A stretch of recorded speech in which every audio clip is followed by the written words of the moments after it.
Yo, yo, yo, yo, yo. What's the dealage? What's the dealage?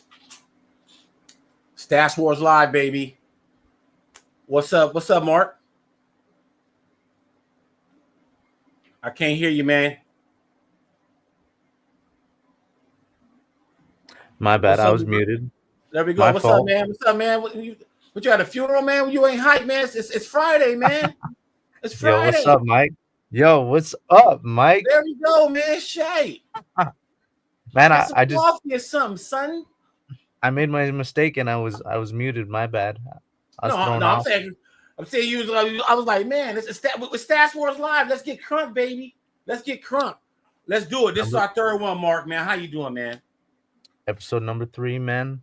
Part of the trilogy that keeps on going, man. Let's go. Let's go. Let's go.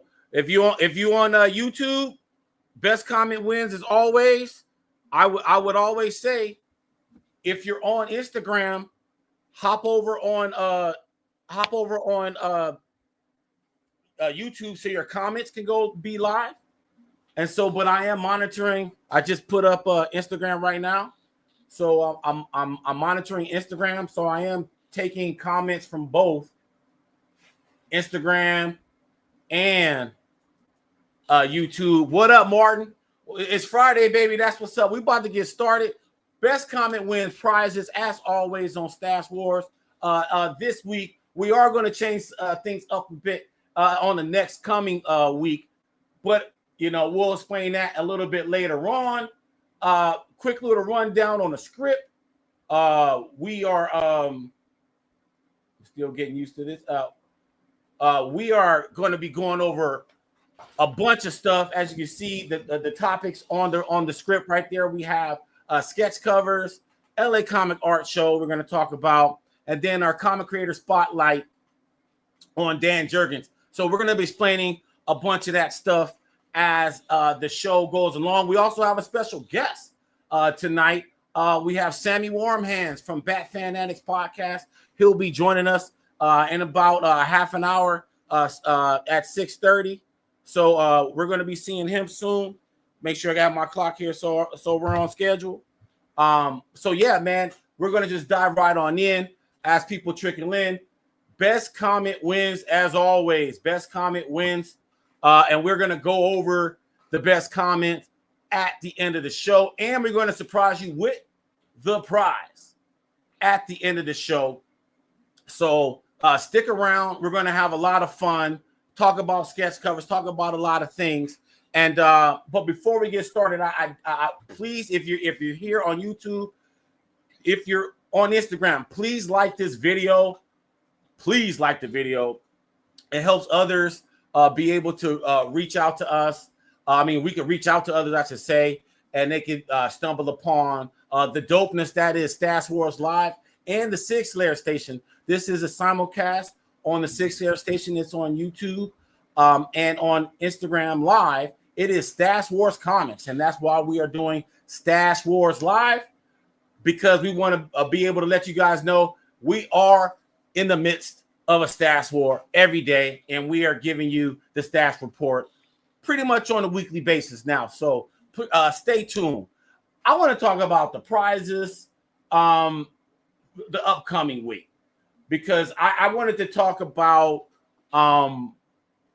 like what's going to be the next criteria for prizes, Mark. Mm-hmm. As you know, we've been doing the best comment wins, and I'm going to switch it up a little bit. People always talk about comic book fans. They're a bunch of old fogies.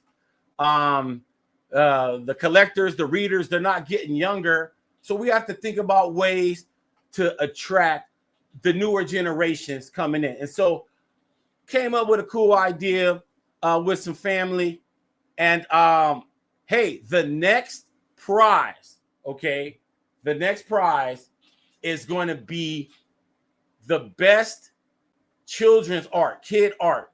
So we want you guys to submit, a loved one or a kid that you know, some art of their favorite character, and we'll pick them. We'll show them on Stash Wars Live and pick the winners. And it's going to be a good prize. So, if you want to, I don't know what it's going to be. It might be a Jim Lee. It might be something. It might be a Frank Miller.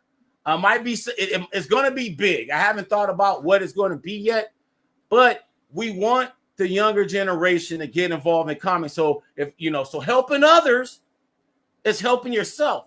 So get them to draw something, and you might get something. So that's how I'm looking at it. You get these kids to draw something, you might come up and get something. Dope, like something that's going to be valuable to your collection, because we keep our ear to the ground on what's dope. And between the Stash fam, we got something that you like. So so please like this video. But today we're going to do best comment wins. But I did want to show some examples of like children's art. I got a nephew, Salim, meaning he draws like all the time. And hopefully he's watching. Shout out to Salim. And he I was like, yo, if you draw something for me this upcoming week, your favorite villains, I'll show it. And that's what gave me the idea. And so, hey, if you got a niece, nephew, son, daughter, get them to draw their favorite character, and DM Stash Wars Comics on IG. Okay, if you DM Stash Wars Comics on IG, just fill it with art. I'm going to showcase it, and then we'll pick the best. So here's Exhibit A. I love this. This is from, like I said, my nephew Salim, who's 10 years old. And so I said, favorite villains. What would be, your favorite villains? And the kid has a knowledge, man. He's 10 years old. He has a knowledge of a lot of different characters, not just run of the mill. Can you recognize these characters, Mark? Who are they? Yeah, man. Dr. Octopus and Majin Buu, or Kid Buu, right? Yeah, I think that's Kid More Buu. specifically. I dig the Majin Buu. The Majin Buu is pretty player to me. And the Doc Ock, popular character, but still, some kids might not know who a Doc Ock is. So shout out to Salim for picking these two. Excellent selection. Give me fire emojis if you're in the chat for this 10-year-old, my nephew. Next live, we're going to be doing this for all the kids, and you can win prizes. So submit your art, the youth art, from ages from 4 to 12. We want to see what they can draw, comic book characters. And our favorite ones is not going to be all like, who has the best drawn one. It's going to be whatever one we like. And it's going to be completely spontaneous. And so we're just showing you examples of an example of a contestant for the next Stash Wars Live. And here's another one. This is still Celine. Boom. The Green Goblin. That's pretty hard. I like that. I like this style. Rocking his own style. Yeah, he's rocking his own style. That's what I was gonna say right now. Yeah, I like the style, dude. I like the line work.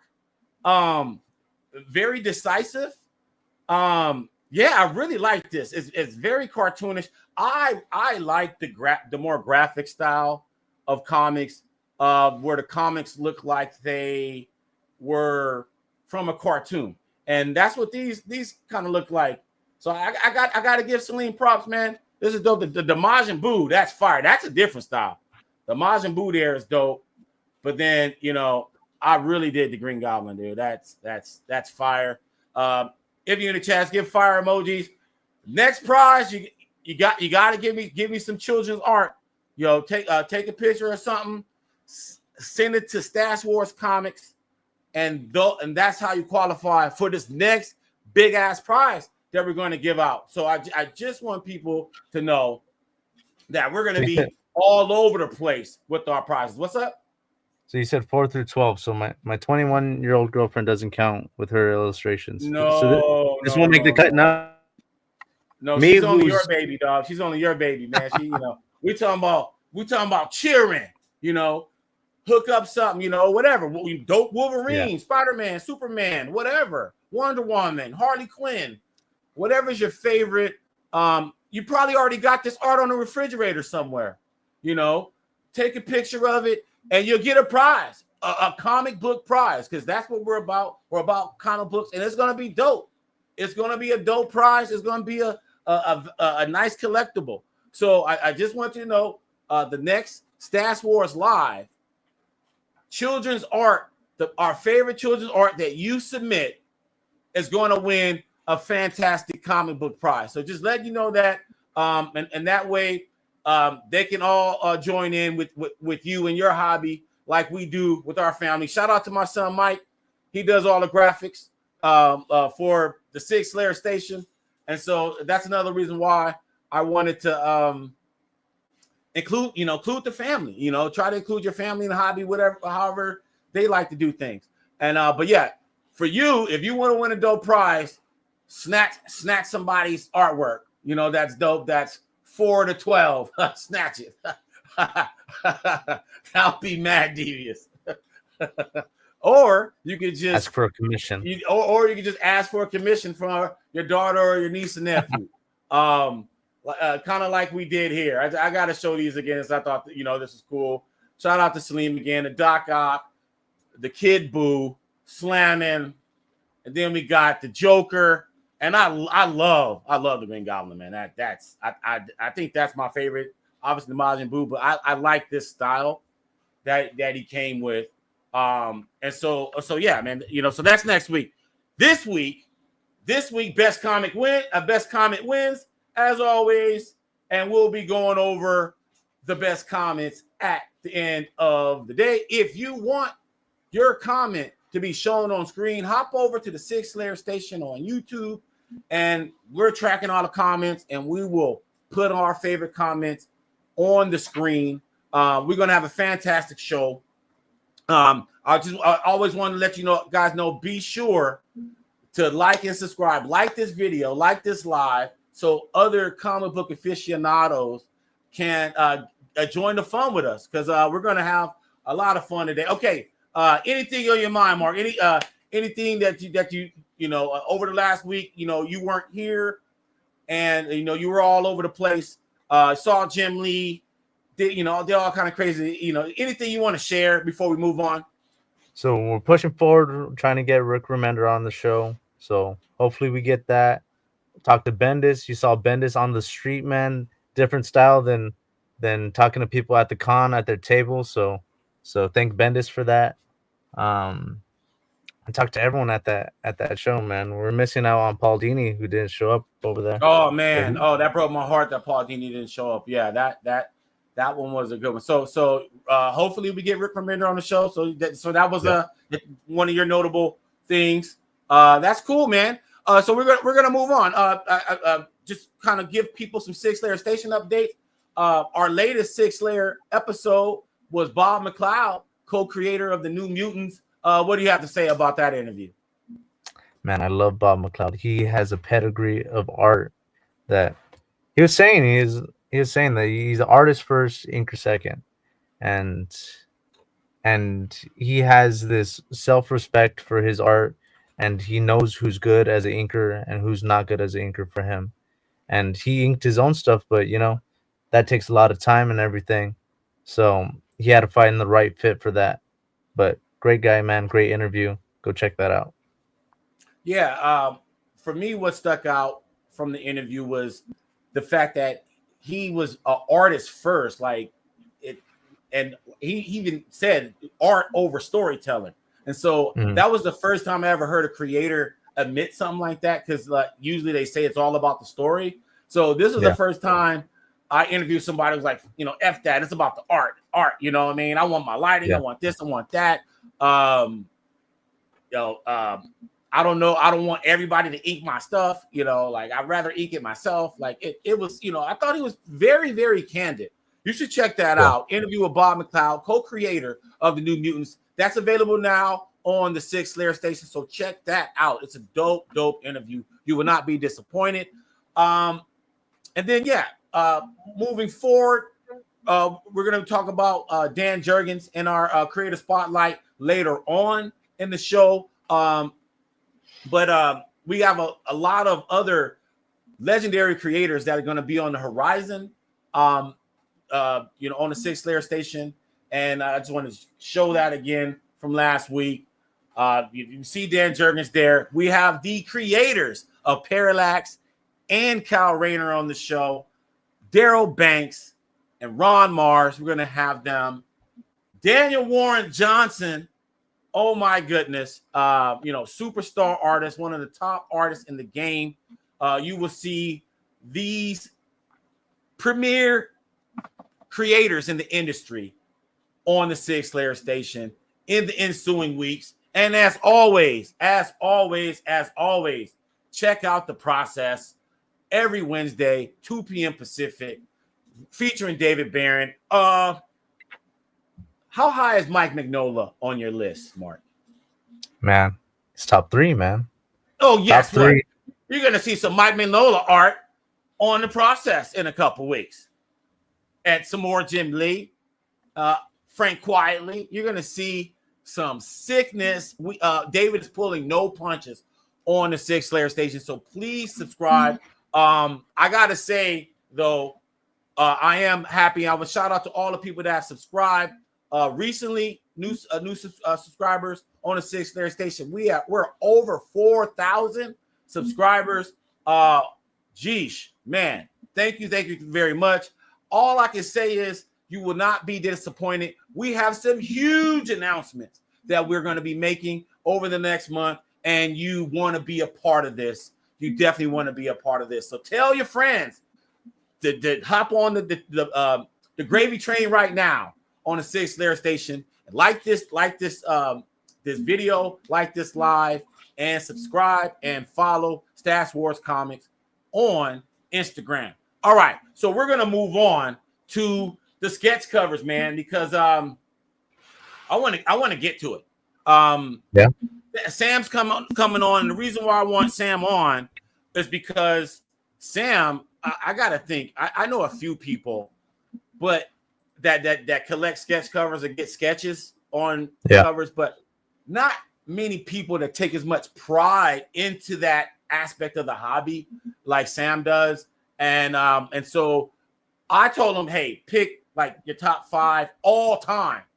Okay. So we should see Heat. This dude's collection is massive. He hosts a podcast called Bat Fan Addict. Hello. So I already know he's going to be coming with Heat out of Gotham City. So buckle your seatbelts for that. But I just kind of wanted to talk about sketch covers in general. I'll give out a extra prize for anybody in the comments that can tell us what is the first ever blank sketch cover.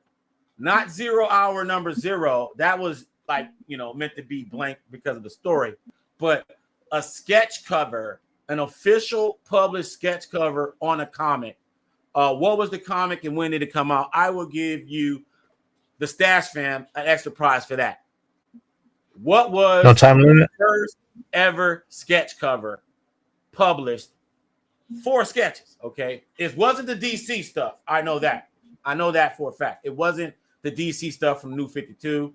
So let us know in the chat, what was the first sketch cover? What were the first blanks, in other words? Because that's what we're going to talk about. I'm going to throw up some blanks, random blanks. Some of them for sale, some of them aren't for sale. If you see any that you like, let me know. I'm just going to just go because I collect blanks, but I'm not really a sketch cover guy. But I think, like, what if I meet blah, blah, blah, and blah, blah, blah is feeling generous and will sketch on the blank? So it's always a wish and a prayer. It's never like I want to say never, but it's rarely I'm going to the con on a mission to get a blank sketch cover done. I did it at Memphis Con, and that was because it was Daryl Banks and Scott Collins, and their prices were very, competitive. And so that's why I went there. But most of these guys, most of the artists that I want, the interior artists of the book, normally these guys are arm and a leg plus 2 lungs just for whatever, a remark. So where do you stand on sketch covers? Do you get sketch covers? No, I don't like sketch covers. I think the title block takes away a lot of the real estate off the sketch. And so, I'm a board guy who gets my stuff on boards. I know some people disagree with that. We're hearing from Mr. Sean, who was saying that it wasn't that good of an idea to get that Jim Lee Hush sketch on a board, but they're always handy. They're always on hand. If you're carrying some comics with you, they're probably inside your bag, so always on hand. Some of these blanks are for sale. Some of them aren't. I'm just showing you. I got a bunch. I got a bunch of blanks. Okay, I'm shooting blanks over here. Here we go. Bang. They're all DC, by the way. Most of them. But these are like the OG ones from DC. These aren't like the new ones. These are old blanks that you can't even get anymore. Really? Yeah. So I'm just showing cats that like, oh, okay, yeah, I ran into Jay Lee before, but I don't know how much Jay Lee costs. How much Jim Lee costs for a sketch cover? Like $2K or something? I think Jay Lee's pretty decent, pretty affordable. I think I was able to get him for a head sketch for maybe like 150. 150. You said 150? That's not bad. I'll be looking all over for this one. Like my dream is to get like an Annie monitor from Jason Fabok on this. Like that's the goal. Hashtag goals. I would love that. This here. Luckily, look, I got a sketch on this, but like I would love to get a Michael Cho on this. But he don't do sketches no more. Really? Not con sketches, not really. Michael Cho doesn't. Okay. And so, like I said, I'm giving out prizes to anybody can tell us one, best comment wins as always. These are the remake blanks that they came out with. This is like a Neil Adams book that they did. This is like my favorite blank. This one I can tell you is not for sale. This is the first appearance of Damien blank. I just letting you know I collect blanks. Shout out in the chat if you just collect blanks for the sake of, I just get blanks because I don't know why. Like this is Jason Todd's first appearance blank. If you need any of these, I got multiple, like I said. So Jason Todd's first appearance blank. If you had that Sin City blank on you, I'll take that. The what? There's one Sin City blank. Oh, Sammy probably. I don't got no. Sammy probably has it. I know he's a big Miller This is fan. Batman 50. This is a fail safe. I got a couple fail safe first appearance blanks. I like those. If you want to get something from Jorge Jimenez, you see what I'm saying? How much Jorge Jimenez costs for one of these? Say at least like 200, right? Like $6 bro, or more.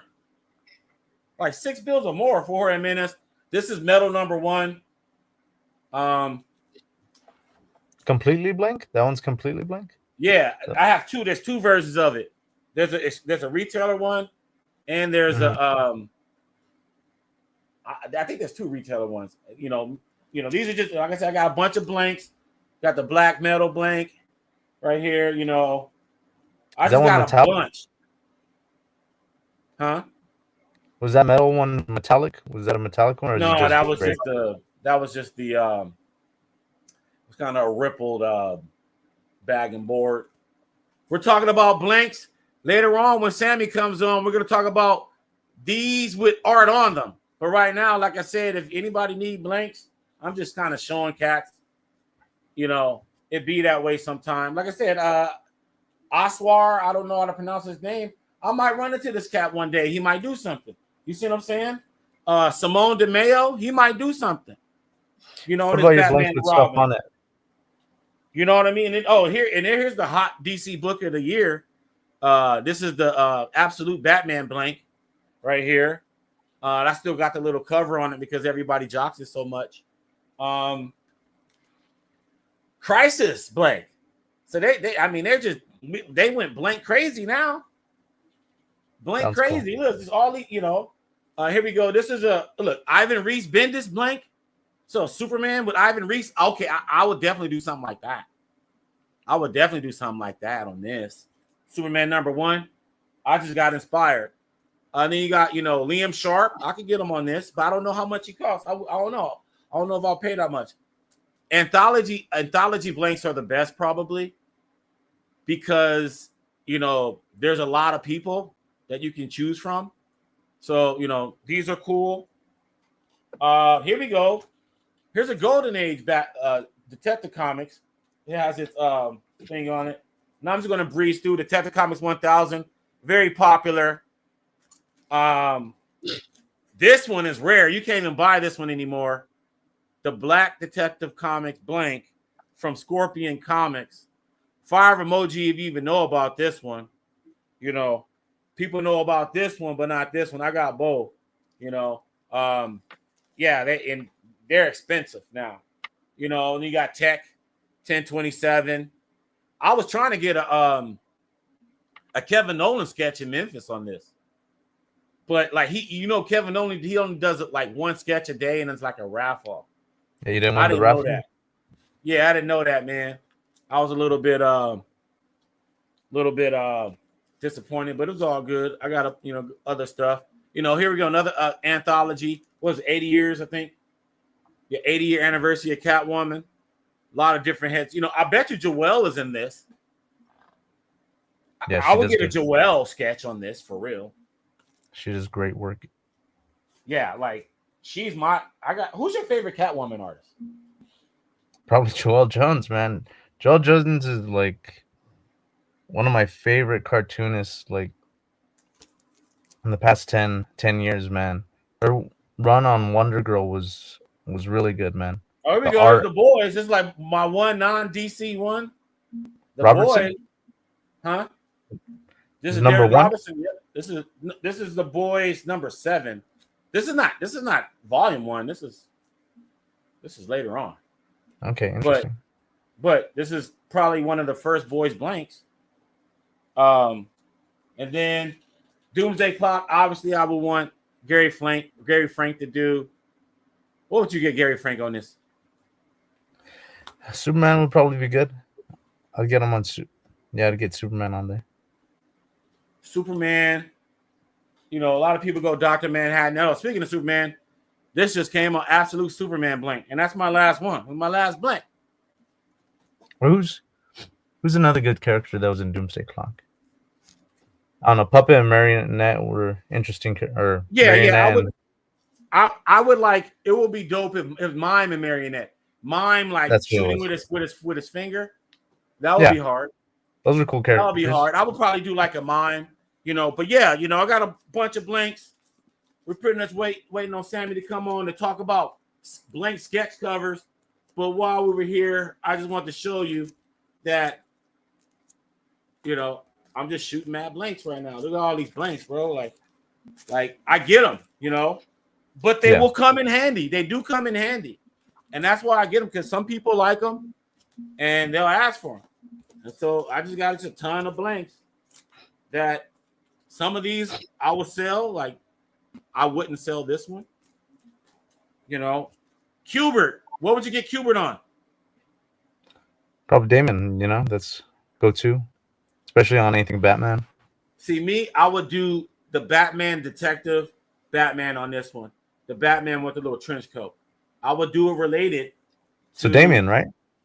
No, this is like after Death Metal or whatever, like New Frontier. Tom Taylor and Kubert did a Batman story, a 6-issue miniseries where he was in like England and Europe and stuff. Like, I wasn't even aware of that story. It was okay. It was cool. It was better than what was going on in Batman. To be honest with you. But I would get that Batman. They did a different character design. See, what you were seeing was the ripple from the bag and board. Okay. But yeah, okay, Jock. I would get Batman Who Laughs on this. Or James Gordon Jr. Yeah. James Gordon Jr. My man Sammy's in the house. Let's get it going. Sam, what up, man? Hey, Mike, Mark, how's it going? Yo, what's up, Chilling, Sammy? man. Chilling, man. I was just, showing cats hella blanks. Oh yeah. And then I was like, hey, I was like, if anybody wants some, just holler. I got, new 52. I got all pretty much all the blanks. I collect blanks. I don't know why. I don't get me. I have like 9 actual sketch covers for like a half a short box of blanks. So I was like, okay, anybody that need them, I just get them. There's some that I wouldn't sell, like this one. Right. But I have like 2 of these. You know what I mean? Yeah. So I have like OG ones, and then like I just think one day, Fabok is gonna do something on this. He probably won't, but in my mind, Fabok is, and I already have it like laid out in my head and shit. Like, so. Well, hey, I mean, he's my favorite, but I won't be showing him today because we're talking sketch covers, and he just doesn't do commissions at shows. So Exactly. I got a piece from him, but I had to pick from his portfolio, not a blank that I brought. So and hence why it's a pipe dream for me. But yeah, I know. I'm keeping hope alive. Keeping hope alive. But yo, man, how you been, man? It's been a while since you were on our show last. You were on a show last with Dave after MegaCon, and you've been on a lot of adventures since then. How's your year going so far, 2024, collecting wise? Collecting wise, it's been great. I mean, so Dave is everything Batman 219 on Instagram, and Grandpa Batman is another good friend of ours. He's from Texas, Dave's from New York, I'm from Oregon, and the 3 of us have been doing the Bat Fanatic podcast all year and a new season of that. They just joined the cast, and it's been a really, really good time. We just dropped V for Vendetta review this week, and we've been going to cons, so I haven't said much about this yet, but I just got a job where I'll be working at cons now. So I'll be seeing you guys a lot more often next year. So That'd be I'm really nice, excited. man. Yeah. There we go, man. Getting it in. I love it, man. I love it. And that's all Mark and I were just having a conversation earlier about you get in this community, you be a part of enough, you end up contributing to it some way or another, just because you just love it so much. And that's great to hear. I had a blast in MegaCon, meeting you in person for the first time, and going on runs and stuff. I love that. That's what I Are you live going for. again? I got my ticket. Yes, man.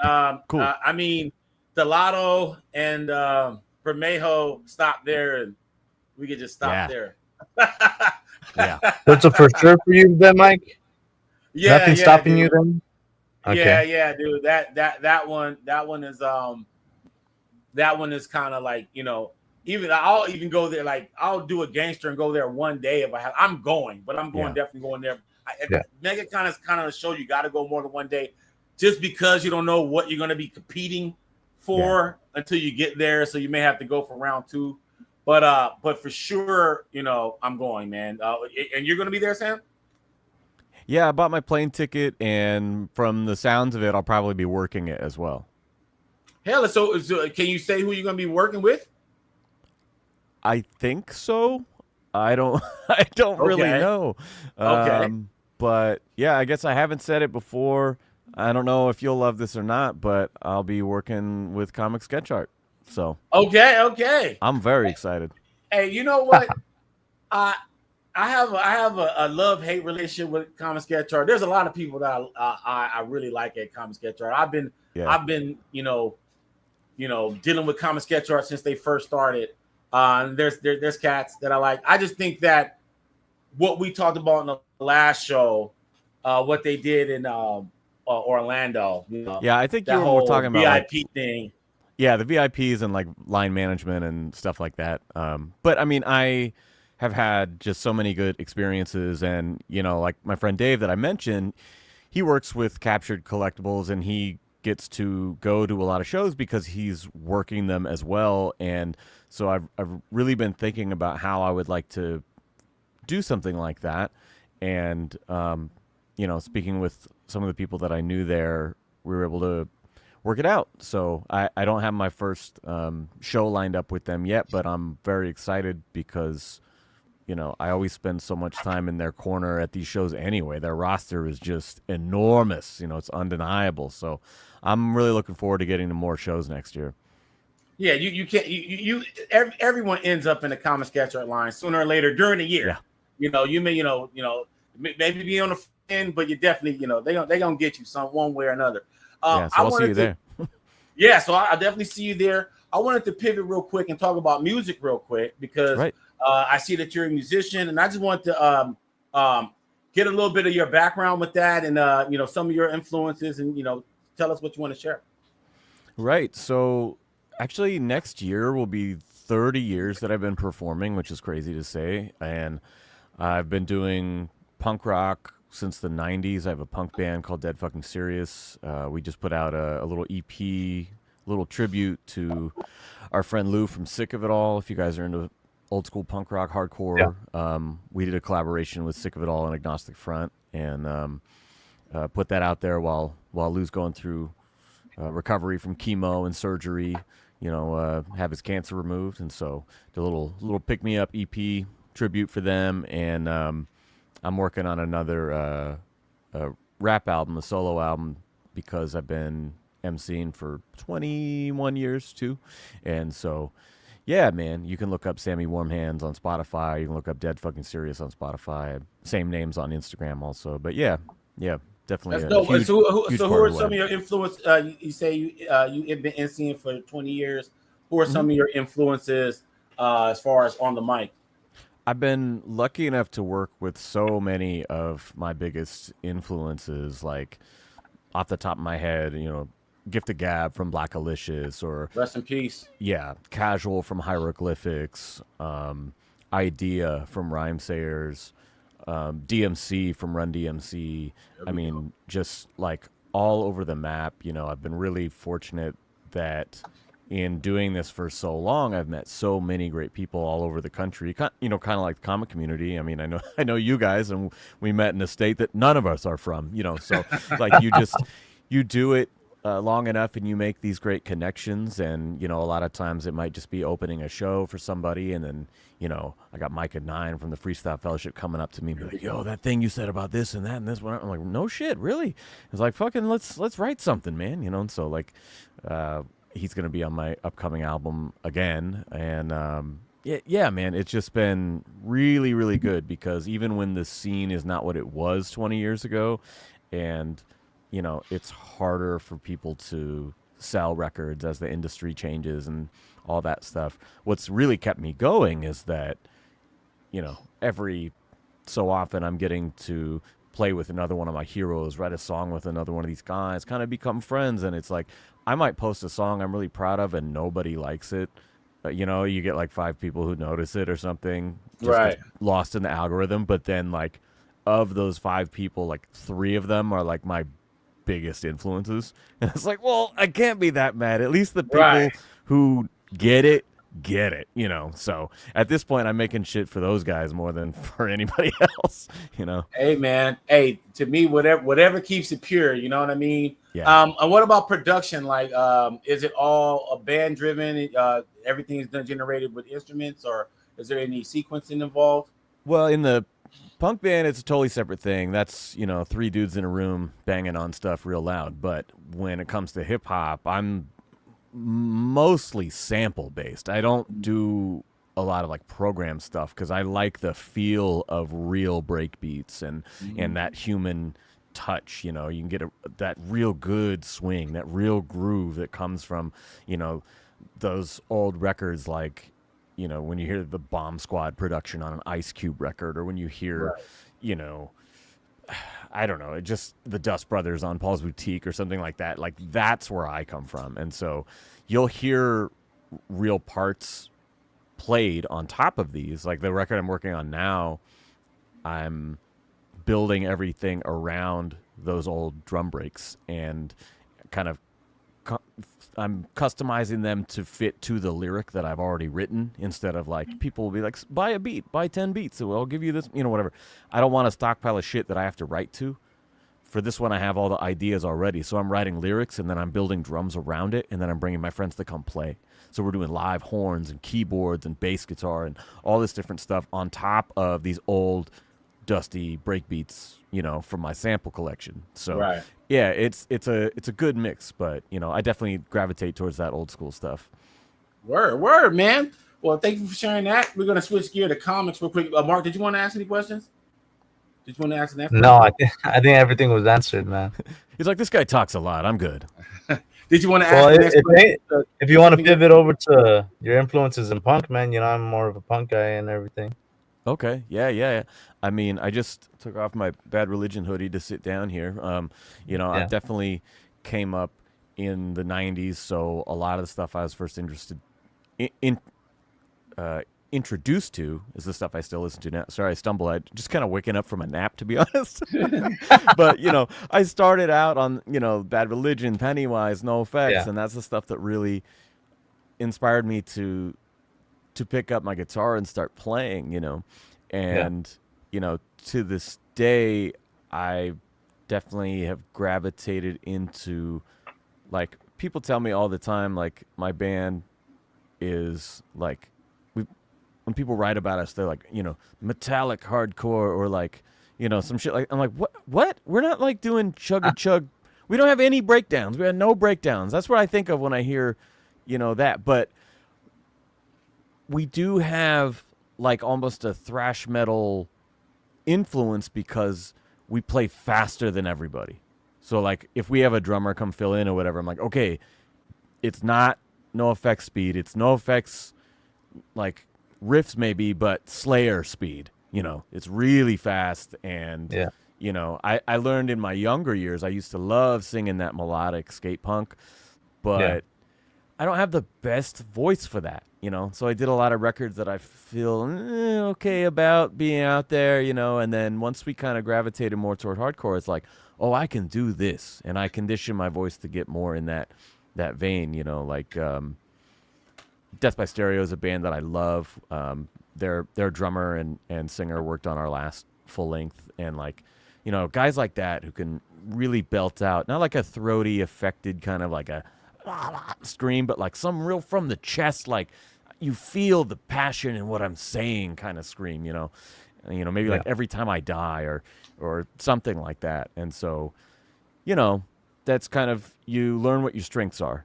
And for me, I love playing fast and hard, and, well, hey, if the melodic stuff doesn't turn out the way I like, then let's keep pushing and pushing and pushing. So it's like, we're maybe Strike Anywhere or Early Rise Against, but, without the melodic hook, Yeah. Bet, Any way that you can, man. Yeah. Well, let's shift gears to comics because I know Sammy's on a tight schedule, and I want to get to these books. And I've come prepared, man. You were like, you got to pick out at least 5. I'm like, okay, hey, man, you said I at want least. you, whatever you want to do. You got the stage right now, but I just got one question. Pivoting into that. What got you into the whole sketch cover thing? Like, what started it? That's a great question, and I don't know if I have the answer. Geez, let me look at my wall here. I feel like the first proper sketch cover that I got might have been... Yeah, okay, I remember. So I'm at Emerald City Comic Con a few years back. It's like the first one after everything got canceled for COVID, And I go up to Mirka and Dolfo, and I get a punchline commission set up, right? And it's just going to be a 9x12, whatever. At this point, I'm not bringing blanks to the show or anything, but I happen to be walking the floor like half hour later, and somebody's selling a whole wall of blanks, and punchline was right there. I'm like, oh, that's cool. And so I walk back over, and I talked to Mandy, Comic Sketch Art. She's the one who hooked me up with the deal. And I was like, hey, I found this. I think I'd rather have it on this. I think that would look cool. And so, we changed the arrangement. I gave her the book, and it turned out really good. And as I'm at the table, the person behind me in line walks up and starts talking to Mirka, and it's Alex Sinclair. There we go. Hold on. The Gradient General Alex Sinclair. Yes. Yes, the master. And so the two of them are talking about, oh, I haven't seen you in so long. It's so good, blah, blah, blah. And I would love to work with you again. Oh, man, I'd love to color your stuff again. And I'm sitting there. I got this in my bag. They just handed it to me. And so I do a lap, and next time I see Alex sitting at his table, I walk over, and I was like, hey, I was right next to you in that line. I just got this ink commission on this, and it was a colored background too. Okay. So you know how the inks look on a colored background. Sometimes it's cool if you get a color that accents the character. Right, you know? right. And other times it's like, wow, that's cool, but almost feels like it blends in a little bit, right? Yeah, yeah. And so I brought it to Alex, and I was like, hey, I overheard you guys talking. I had just picked this up. Would you want to color it? If you want to color her stuff, here's her stuff, you know? And he was like, yeah, that's pretty cool. And he starts messing around with he like turns the cover over. Because, you know, sometimes the blank covers are different textures and different styles, whatever. And he's like, do you mind if I make a couple little marks back here? And he's like, yeah, I think that's pretty good. I think that'll work, you know? And sure enough, he colors it. It comes out great. And from then on, most all of my commissions that I'm getting are sketch covers because of that interaction turning out so cool. Wow. So that started it. Yeah. But it was like, haha, you put the peanut butter with the jelly, you made the magic, and then boom, you've been sprung ever since. Yeah, that was a really cool experience because I was really new to commissions. I had got a couple in 2020 that were my first ones. I got Enrico Marini and Laura Braga because with no shows, artists started opening up their mail-in lists, you know. And so I got a couple, but that was my first time really being at a show and getting an original piece from the artist. And I was like, wow, this is cool. And when I have it on these blanks, like, I really like how it looks on a display too. So I definitely just kept going.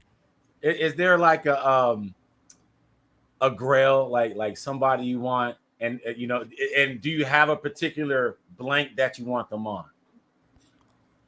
Yes, always. I have these plans, but I'll tell you this, man, in the last year, I have crossed off so many people on my bucket list that I am just so grateful, you know. The year, like the things I'm about to show you, just like mind blowing to me that, you know, my collection has come that far in just a couple years. And so, you know, there's a couple that have eluded me. I would really like a Capullo sketch, you know, but he just doesn't do them. And, you know, he just opened up his list for CGC private signing again. And it's once again a $900 price tag for a tiny remark. And like a little head, right? Just a little head, right? Wait, like, really? Yeah, dude. He was selling them a couple years ago at San Diego for the same price. And I had guys looking. I had 3 friends there. And I was like, dude, if you see Capullo, he's got any art, tell me. I'll send you the cash, you know. And 3 dudes texted me at different times with pictures of his table. And it's like this tiny little, like what McNiven or Finch would charge $150 for. And $900. And that's all. That's all. Like, bro, who is it for? Like, the only purpose is to make it a jam cover, I guess. But, like, who wants just that on the wall or in their slab? Like, you got all this blank space and then a little guy. And so I kind of, like you were saying, it's a pipe dream. But, you know, I think that's really the one real elusive one I haven't been able to get. Yeah, man. He's tough, you know. And it's kind of like, if you get it like $900, that's a lot, man. Especially, you know, with all the extra fees they add to it. It's, to me, it almost for me, you know, no shade on anybody that buys it, but for me, it puts me like, if I buy that, I'm like clout chasing. You know what I mean? Because it's like, I'm not really getting like a full value of what I should get for $900. You know what I mean? So I'm just getting it for the name. Yeah, I find it hard to say believe. I had a Capullo. You know what I mean? Like, yeah, I find it hard to believe that you could be satisfied with the art you get for that rate. And we've talked a lot in our different podcasts about, you know, artists who have gone up in price in recent years and whatever, because they still give tiers. They give options of what you can get. And so, at least within that, you can find either the affordable version if that's all you can get, or you can shell out for the good one. But Greg just does not sketch at shows, and so when he does offer something like this, it's like, can we at least have a choice? You know? Right, yeah. I instead, I met John Glapian this year, Jonathan Glapian, Yeah. and I had him do the Death of the Family Joker that I love so much, and it turned out amazing, and it was a great deal, and it was great to work with him and his wife Tara, and I have absolutely no complaints. So if you're in the same boat as me and you're like, damn, I just want a Capullo piece, hit up Glapian at the next show that he's at, man. He drew it for me on the spot, and it turned out great. Yeah, he's awesome, man. All right, man, you got me hyped, dude. You are unleashed, man. What do you want to show, man? Okay, so you were telling me to bring all time. Yes, sir. Sketch All covers. time. All right. time. All right. So, first of all, I will say I brought you 9 Okay, I brought you 9 complaints. No complaints. because my 10th piece is in the mail. It's hell from no. New York Already in the Comic-Con. mail was top 10? Not even at your crib is top 10. Number 10 is in the mail. My friend Dave picked it up for me at New York Comic-Con. I Shout got out. it. Yeah, Dave's the man. He's hooked me up a number of times, and he goes to more cons than I, so I've been able to return the favor a couple times, but not as many. But yeah, I had done a deal with Enrico Marini last year, and it was the same deal. Dave goes and picks it up, and it turned out great. But that was my second piece from him that was just an ink sketch, and he's a watercolor artist. And so this year, I was like, all right, I know that my job's cutting back hours. I'm not going to be able to fly to anything for a little bit. I can afford one more commission. And I hit up Marini. I was like, I want the full watercolor. So he did an angry Batman that was inspired by a panel from his book, Dark Prince Charming, where he's got the gritted teeth and a little bit of blood. And it turned out really, really cool. But it's not quite here just yet. Okay, man. All right, so number 10 is on the way. So you got your top 9. Yes. Okay, man. We got to see what the floor is yours. I'm about to give you the full screen. All right, man. Here you go. No, I want to see you on the screen. I want to see you on the screen. Okay. Yeah. So this. And see our reactions. Yeah, man. Just for the conversation. Yes, sir. But yeah, so this is a Jim Lee piece that I actually got on eBay for $600. It was listed, and I looked at that and told my wife, I was like, this is going to disappear. There's no fucking way. And it was slabbed, too. And, those usually go for more. So I'm like, I'm telling you, if you bought it new from an event, would be $1,000. But Yeah. slab, too, that's what, 12, 15 that you could get for something like that. So And I you bought got it. Alice Sinclair on there, too. So Well, that's the thing, is it came triple signed with Scott and Alex, but I was like, fuck, dude, I want the color. And so I sent it to our sponsor of the podcast, the Nando Knight, and he brought it to WonderCon, and Alex colored it for me. And so now I've got this Jim Lee, Alex Sinclair collab woohoo! that cost me $700. And you cracked the slab, too. I cracked it. Yeah. I cracked it to frame it. I love man. it, man. That's what. You just made my day, man. You busted that. You busted it out, man. Got it out the carbonite. Yeah, and actually, I don't want to go too fucking long in this, but so this is the first piece I got from them, and it's the little tiny buck slip. So this is the size of a dollar bill. But Scott Williams inked it, it seemed. He did. So this is a proper triple collab piece, but it's not a sketch cover. So, But that's Not on the list. I like the cameo. I don't Yeah. mind that. Okay, so you got Jim Lee Superman featuring the Gradient General Alice Yes. Sinclair. and here's another guy I briefly mentioned, but Steve McNiven. Ooh. Yeah.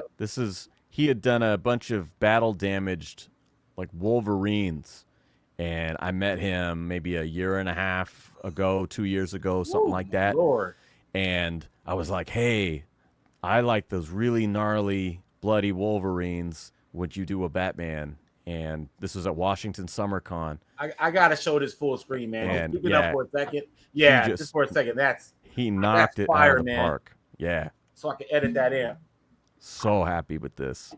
So, That's wild, man. Yeah, it's got That's got wild. light, a little bit of color in there, kind of the blue So he suit, did the everything? yellow logo. Yeah, Okay.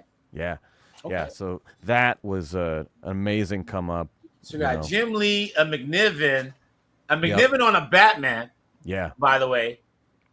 And I feel like he's really the one who's kind of kicked off this battle damage trend, and I'm a fan. I had to do that with him. Steve McNiven. So that one you actually had him do at a show. Yes. Most of these, most of these are like that now. So next, I've got another favorite of mine, and this is very different than most of the commissions you've seen him do. This is from Dallas Fan Expo, Sean Murphy. Ooh. This is Azrael Batman. What? From Curse of the White Knight. What? Yeah. Look at that, dude. So Dallas this summer. Yeah, that was this summer. I had tried. I met him at that same show as Mirka Andolfo a few years ago, and I had him do a little Joker remark, and then I had him do a Azrael. I said Asbats, and he drew one line and went, "Oh shit!" I said, "What?" He goes, "I accidentally started to draw the hood." He's like, "Can I just draw regular Azrael?" I'm like, "Yeah, that's fine." And so then the next year at San Diego, Dave is working Sean's line, and he goes, "Hey, Sean, my buddy really wanted to get an Asbats. Can you do an Asbats?" He wrote it on there in tape on the, on the bag in board, and he's like, "Yeah, no problem." And so he draws a regular Azrael again. I don't know why, and sends it back to me. It still has the tape on it that says Asbats, but it's regular Azrael, and so. I meet him again this summer, and I was like, "Hey, so we have a little bit of a a problem with Asbats," and I had hit him up ahead of time, and he was like, "Okay, I'll make it right for you. I'm not taking any like proper commissions. I'm just doing those like quick little, whatever they were, the $100, those little remarks that he does. Yeah, $100 remark sketch covers." And he goes, "But I'll take one commission this." This show, and I'll make it yours. And so he didn't do it at the table. I didn't get to watch it because he said, "I'm going to go in a little extra time, and I don't want everybody to be asking me for this because I'm not going to do that for anybody else." And so I was like really happy that he went the extra mile. And I was actually flying out Saturday night, and it wasn't done yet. And so they had invited us to his Kickstarter party he was doing the Zorro book that was coming out. Okay. And so me and Gramps and our friend Levi, we swung by the Kickstarter party, and it was in Oregon? No, this was Dallas Fan Expo. Dallas. Yeah. Okay. And so he had a little after party that Saturday night at the con, and he and Corinne Howell and his agent Jake, who works his table, they were like presenting like, and I was so happy with it. Like you gotta put that joint back up, man. Hold on, man. This is you're the only one that got this, right? You don't do that. Not a head sketch. This is damn near full figure, man. That's damn near full. That's a full. Yeah, dude. That is insane. Yeah, that is insane. Okay, so you got Jim Lee, Steve McNiven, yes, Sean Gordon Murphy. Okay, so that's 3. Okay, this one's a unicorn for real. Unicorn. Oh, okay. Nobody has this guy, and it took a long time. I set it up at San Diego last year, so 2023, and I met him at MegaCon, which he was not appearing. He had canceled, but he was there. And then I finally got it after this San Diego Comic-Con. So it took 1 year, but I got Clay Mann. Oh, wow. Okay. And I was a fan of multiple books of his, but specifically when they brought back Phantasm in Batman and Catwoman. And so this... Holy smokes. Sam. This is the Phantasm with the Batman reflection. That looks like a real cover, bro. Yeah, I was going to say that looks like a published cover, man. Yeah. What are we talking about here, dog? Bro, that's insane. Yeah. Yeah. Jesus this one. Christ. Yeah, I was really, really stoked on this. The funny thing is, when I met him at Mega, it was like we had already been going back and forth, months of correspondence. Like, oh, sorry, I'm running late. I'll have time. It was one of those, and so I see him at the show Thursday or Friday, and then he's like, all right, I'll bring it to you on Saturday morning. So we're in line. We see Frank. We do that thing with Frank Miller. And then right afterward, we meet Clay in the crowd. And he brings a sketch to me that was incredible. But as we talked about, now for years, all my commissions have been on blanks. And he forgot to do it on a blank. And so he holds it up, and I'm like, oh, my God. Because I was like, this is amazing. But he saw the moment of hesitation, and he goes, oh, shit. It was supposed to be on a blank. And so I'm like, yeah, I feel like an idiot letting this go. And he's like, no, I'll make it up to you. Don't worry, I'll make it up.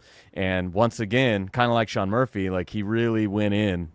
And on this is a black textured cover. I don't know how well you can see it. Hold on. Go ahead. Because there's a reflection here, but there's a black with kind of a notebook texture on it. And so he's got silver on the mask. And God. Kind of muted tones here, and then the white highlights all around, and so it really stands out as a unique piece on the wall. Wow, dude, that. I mean, that looks like a straight out cover, bro. Published and everything, dude. Yeah. So, kudos to Clay, man. Kudos to Sean Gordon Murphy for being, being a man of the fans. Because. Yes. People get screwed over. I hear stories like that all the time where, they just eat the cost and eat the commission or whatever. Right. Without no kind of making things right, making things whole. So the fact that they went the extra mile, I like the Sean Gordon Murphy cover too, because I don't see too much of that. I see more of the remark stuff, and I'm like, oh yeah, it's cool. To me, it's not. It looks more cookie cutter after a while. Well, because the big thing I've learned is, and I learned this with music as well, that I mentioned some of those collaborations that I've done, right? You got to get the right song for that guy, right? Or it's not going to turn out, or he's not going to be interested. And it's the same thing I found with sketches, is that you've got to choose the right character. And so even at some of these signings, it's you'll see the artists do the ones they've done a million times, and you kind of know what they're going to look like, and that's a good bet. It's a safe bet, right? But other times I'm looking for a character that they've published, but they don't draw as often, and so maybe they're more excited to draw that one too. That's kind of what I try to bank on. Yeah, man. I think that's a lot of people that get commissions in general. That's their little secret power, because man, if they don't, for the most part, from what I hear, if the artists don't really feel the concept, they'll lag on you. You know what I mean? And it might not be what you're looking for. So playing up to the artist's strengths, I think is definitely key, man. So that Clay man, that's insane. All right. So we'll keep it moving here. So this is an artist that, when a con gets announced, I'll look for, oh my God, who's going to be on the roster? Who do I get to see? And recently I went to Rose City Comic-Con in my home state of Oregon. And as I'm doing that, I also look at the artists that I don't recognize, because maybe I'm missing somebody, maybe I'm missing out. And so I learn about artists this way. And one of them I saw was a Swamp Thing artist named Mike Ruth. And Mike is incredible, and he's worked on the published books before, and I've seen some of the characters he's done, and some artists are really good with big gruff male characters, and some of them do real good feminine characters, and then some of them do really good fucking monsters. And Mike Ruth does a Swamp Thing that's also looks like a published cover. This was a steal of a deal. This was pencil to ink to watercolor, and then with some marker and white highlights. Wow. And he did this on and off all day at Rose City. and it was amazing insane, to see. dude. So he did all of that in one walk. He did this show. in one day, and it's watercolors, so he would have to leave it to dry for a bit, work on other commissions, and then come back to it. And this is a dude who lost all his luggage on the plane.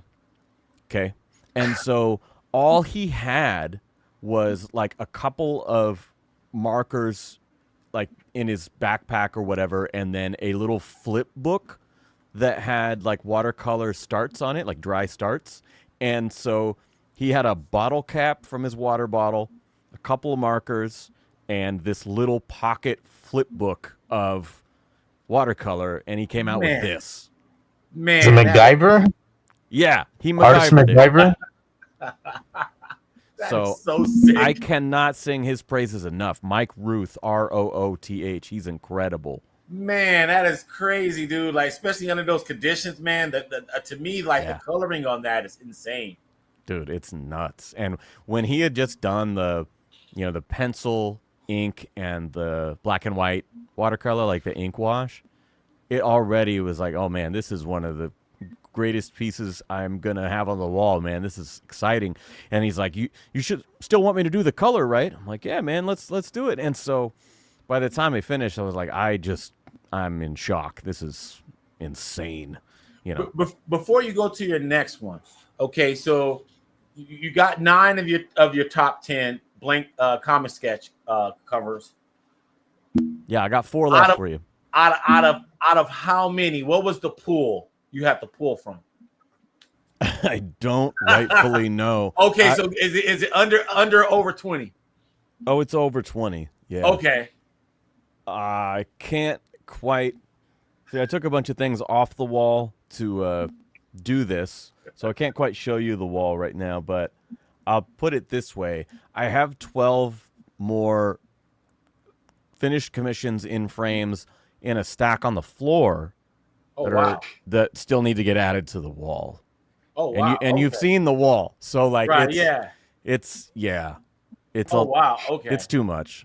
So this is a decent, you pulled some heat from a giant, pool of sketch covers. Okay, so I have choices, yes, and I try not to overthink it because we love all these artists that we get to meet at these shows. They're all incredible, but I just thought these ones would be fun to talk about. Yeah, man, cool, man. So that was Mike Ruth, Rooth, right? Yes. Yeah, yes. I never heard of him, man. So Mike Ruth, Clayman, Sean Gordon Murphy, Jim Lee. Steve McNiven. Yes, yep. Yes. Woo! And the one in the mail from Enrico Marini. So, I'm trying to also show you a variety of characters so we don't see the same thing over and over again. So it's all good, man. So far, so great. This is another one that is a little bit off the wall of a character to choose, but I got to meet Ryan Otley when I met you in our Invincible, but he's done Marvel, he's done some other things, and one of the things that I thought would be really cool is he's done some art for this rap group called Czarface. Yes. And Czarface is a Wu-Tang spinoff.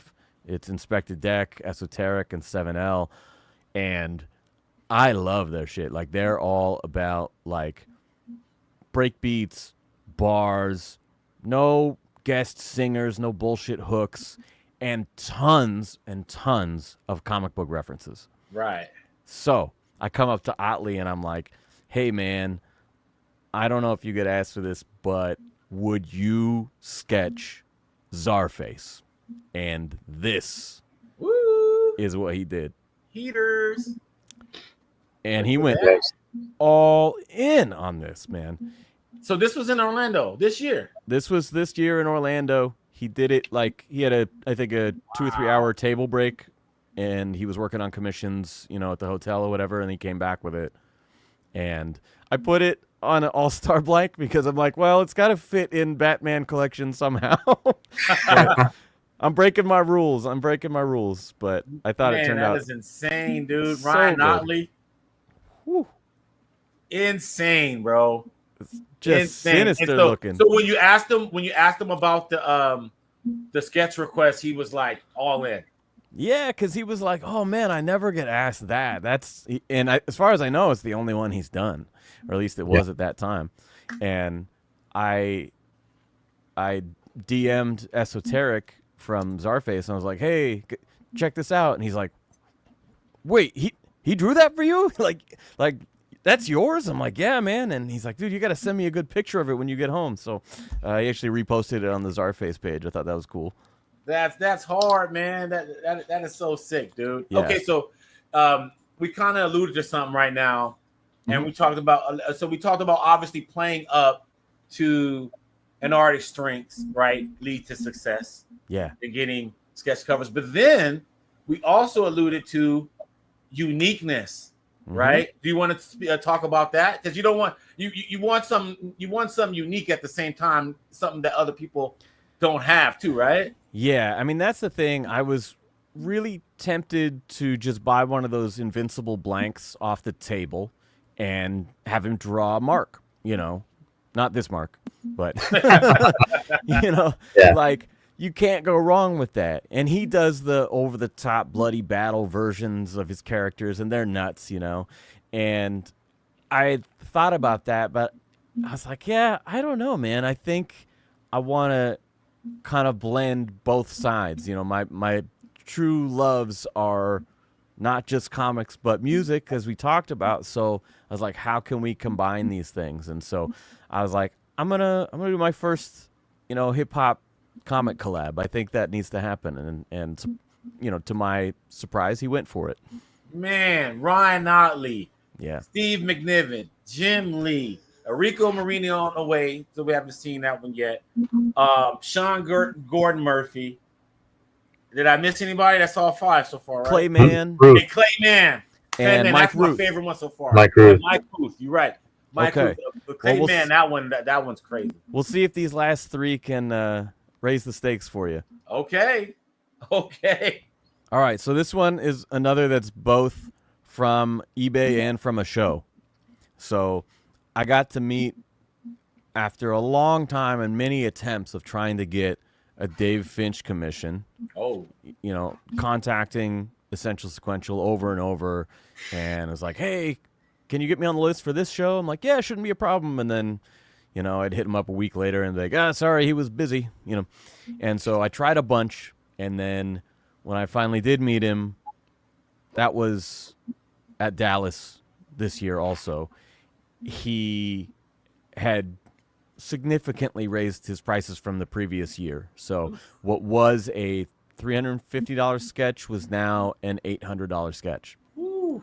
And I had 6 in my mind. You went up 8. Dang. Yeah. And I was like, fuck, dude, I can't do that. And so I got what he calls a large remark. And a large remark from him is actually very good. It's a pretty legit sketch cover. So I got him to do a Sin City cover for me.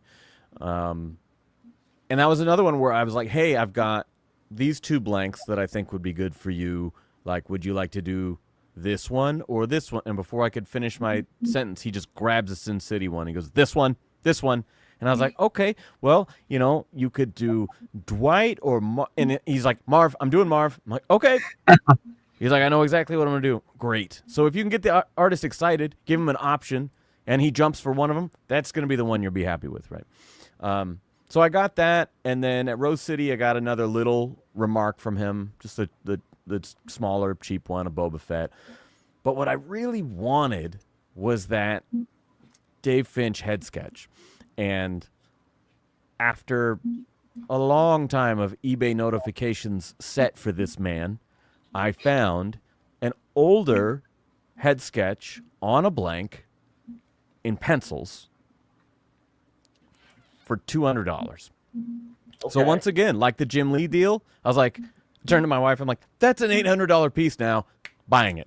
So I bought it on the spot, and I had a great experience with Mustafa Musa inking an Ivan Reyes piece for me. And so I hit up Mustafa, and I was like, hey, would you want to ink this? And he's like, oh, absolutely. So this is how it turned out. Oh, snap. The Dave Finch Wonder Woman. This is my first Wonder Woman, and It's pencils from 2015, as you can see down there, Look that up. with 2024 inks from Mustafa Musa.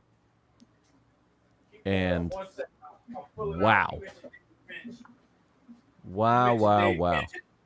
You mentioned Dave It's a Finch. and I had- $200, man. Yeah, I man. forgot I had a Dave Finch. You just reminded me. So I'm gonna show you my. All I have is, like I said, 9 or 10 total. Yeah. So after you do your recap on yours, I'll show you which ones mine. And I totally forgot about the David Finch. Because it was like up there. He's become one of my very, very favorite artists, and I went from having 0 to now I have 3 totally different pieces from him. I've got the head sketch, the large remark, and the small remark. So it's been, like I said, dude, it's been a ridiculous year. Man, I mean, yeah, I think all of us has had like some great times, man. And we're gonna just shameless plug. We're gonna have the Stash Awards coming up in a few weeks, and we're gonna talk about our highlight moments and give out the Stash Awards. So tune in on that on the next couple Stash Awards lives. Okay. David Finch, Sean Gordon Murphy, Mike Ruth, Jim Lee, don't say it. Steve McNiven, Clayman. Don't tell me. Clayman. I'm missing one. What am I missing? I'm missing. Shit. Oh, the Marini. Oh, Marini's on the way. Yeah, Marini's on the Ryan way. Otley. Oh yeah, Ryan Otley. Okay, so we got 2 more. 2 more. We're getting down to the nitty gritty. I can't believe I'm about to put this in at number 2, but when we get to number 1, you'll understand. Okay. Okay, so this is number 2. Okay. This is number 2. So these are ranked too? Oh, snap. I mean, loosely. Okay. But like when I got to the top 2, it was like, okay, it has to be these ones. There's no way. So I'll keep this one short, but this was just like a random chance. I just emailed Comic Sketch Art 1 year ago, exactly, on their contact form on the website. I was like, hey, man, I would really like to get a Frank Miller piece. I've waited too long. And they're like, yeah, his prices have gone up a bit, whatever. I'm like, I don't care. I want to get it. This is going to be kind of like I did with Marini. Like, this is my last piece of the year. I want this to happen. They're like, cool, man. And he busted it out by Thanksgiving. Again, there was like a 2-week turnaround. Okay. I get this in the mail. And if you've seen the picture that's pinned on my profile, you've seen this one before. But I got... Marv. Mark's awake now. Mark's awake for this one. Oh, man, I'm a big Frank Miller. Yeah, Sammy knows I'm a big Frank Miller fan, man. I'm going up to San Francisco just to see him. Oh, that's awesome. Yeah, So I met him later. I met him 2 months later in Orlando. And I got this in December, I think, in the mail. And it was unsigned. So this was not there. He had forgotten. And so that's the reason that I got to have that awesome picture done with him, was because I took it there to have him sign it. And I just asked, like, can you guys hook me up since, I got this unsigned piece and had to bring it back to you, So like, yeah, sure. Yeah. Come in for a picture after the panel. And so, it was such a great experience. And my God, like this, I know I'm of the Batman collector, but The Hard Goodbye could easily be my favorite comic book of all time. I mean, it's flawless, That's what I'm saying. Okay, so, man. all right, what you saying? So go ahead, talk, man. What you trying to say? What you saying? Frank Miller's the best, man. Number 1, man. Okay, this is what I say. I will level with you both. When you have Frank Miller do Frank Miller created stuff, his stuff looks good. That's the key. Yeah, if you have Frank Miller do anything outside of that, I'm not gonna say anything negative about Frank Miller. Well, he's another one like Finch, where I had reached out to his people, and I'd even paid for like a remark at one point that was going to be on my DKR3 with the bat symbol logo, and there was the one that we got the same one signed, right? But instead, he just signed it because they ran out of time. He wasn't able to do the sketches or whatever. I'm like, damn. So he didn't draw on it. And so I got a refund on my, my remark or whatever. And, time went by and I kept trying to get some way to figure this out. And then once I started reading those books again, I was like, oh my God, I was going about this all wrong because, it's a gamble with his style. It's so loose and it's so just unique and experimental that like, you can get some bizarre shit. If you ask for a Carrie Kelly or for, like you could get some real weird shit. And so after reading those books again and just being so blown away, that's when I reached out to them. I was like, dude, I need to have Marv. I need Marv from Frank right now. Can you make it happen? And he delivered, man. All right. So Mark, I got a question for you, Mark. What's up? You saw that, Marv. If did you ever get a any kind of Frank Miller or anything? Yeah, I asked him for a remark, and he kind of gave me like a head sketch. But look at this. Nice. You're right. Sometimes he'll throw you like strange things. Because I asked for a Nancy. Yeah. And he drew me like the spirit. So he drew like a chicken, like a fedora, and like a domino mask. So I was like, how the fuck is this Nancy? But I wasn't looking to give horse in the mouth, man. It's a Miller. It's a Miller. I got a remark, and he gave me a head sketch. So I was like, this cool. is badass, man. This is the coolest. I want to thing see that. ever. What is a nondescript character? Is what you're saying? You got to see if I show can us. take it off the wall right here. Let me see. Oh Let me my see. Lord! What does this look like to you? Hold on. Is that Nancy? It looks like bad reception to me. I'm Yeah, gonna be bad honest. reception. Yeah. Oh, really? Or that could be It's pretty blurry. Yeah. Yeah, it's blurry. Your camera. Yeah. I can't. It looks like The light does- No, the light's good. The light's good. It just looks like a cell phone video from 2010. You know? Yeah. I don't know. I think I'm at least on 720 here. Let me check my settings real quick. That's more like 20. Let me go to full 1080. So let me see if that changes anything. Does that change anything? Hold on, let me. Nah. It must just be the connection. Yeah. Well, I'll send you a picture of it. Yeah. Tell me. I gotta on the see it. side. Okay, who was that supposed to be? I did see a little bit of a hat, though. I did see the hat. So Nancy, the stripper in Nancy Sin Callahan. City, and then she's the little kid, or she's the little girl in the Yellow Bastard. So Yeah, the Hardigan story. Yeah, that's great, man. I mean, just the fact that you have something unique though is really cool to me. You know, And that was free. That was free. No, Or the I paid $100 the $2.15 or whatever for remark, and usually they're like a little like small thing, and then yeah. And what show was that at? that was at Torpedo, at the Glendale Torpedo Comics. I want to go to that event. one. He had a signing there, and it's cool. Yeah, very cool guy. Frank Miller, love it's him. very efficient. You know, if you got cheddar, man, you know, boom, boom, boom, boom, boom. It's like Costco for collectors. You know what I mean? It's like, I mean, dude, there's that's no nostalgia to it. It's just like bang, bang, pay me. Yeah. Yeah, I mean, sometimes it's worth it. Like the last year or so, I've made it a mission to like get those grails off my bucket list. It was Frank, and then it was Fabok, and it was this next person that's my number one. Okay, Look at that segue. Look at that segue. That segue was perfect. Let's see. That's perfect. Simone Biles couldn't make that landing, man. What you got? Number one. All right, number one. This was supposed to be at GalaxyCon Austin 2023, and the artist had a cancellation, so he did it for me by mail.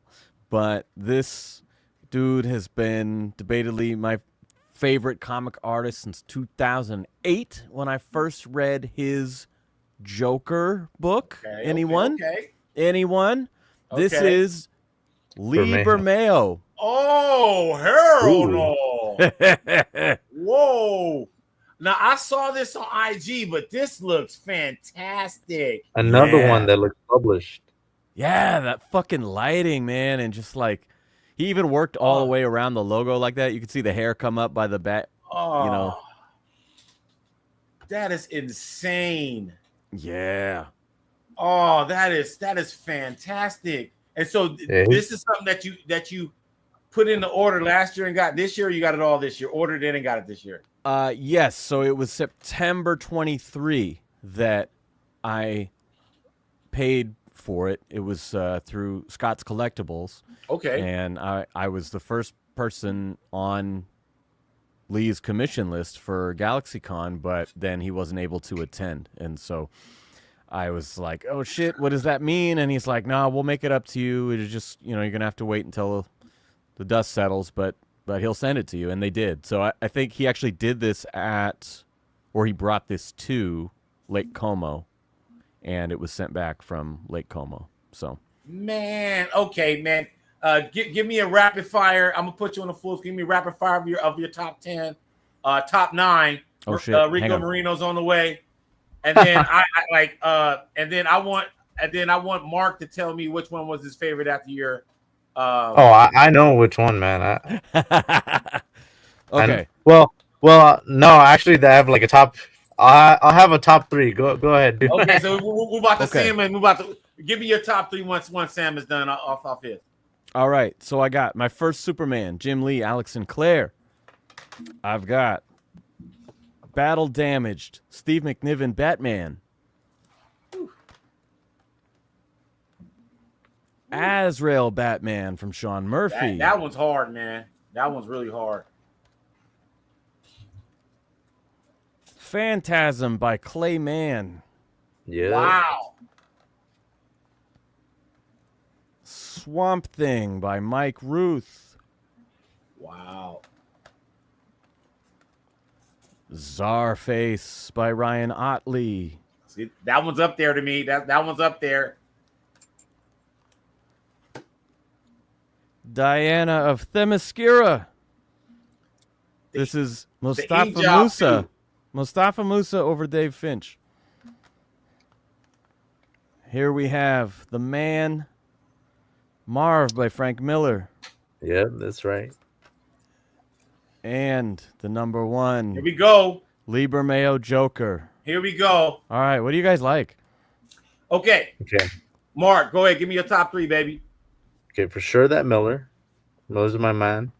The second one, which I think might even be better than the Miller, man, because Miller's just up there because he's one of my favorite artists. But that Clay Mann, man, you like a clout chase. You just like it because it's Miller, like not because it's great too. Like the artistic value. You just want a Miller. It's in Sammy's top 2. I will say No, that's a good one though. That's a good one. Yeah. It's I a will good say Miller that piece.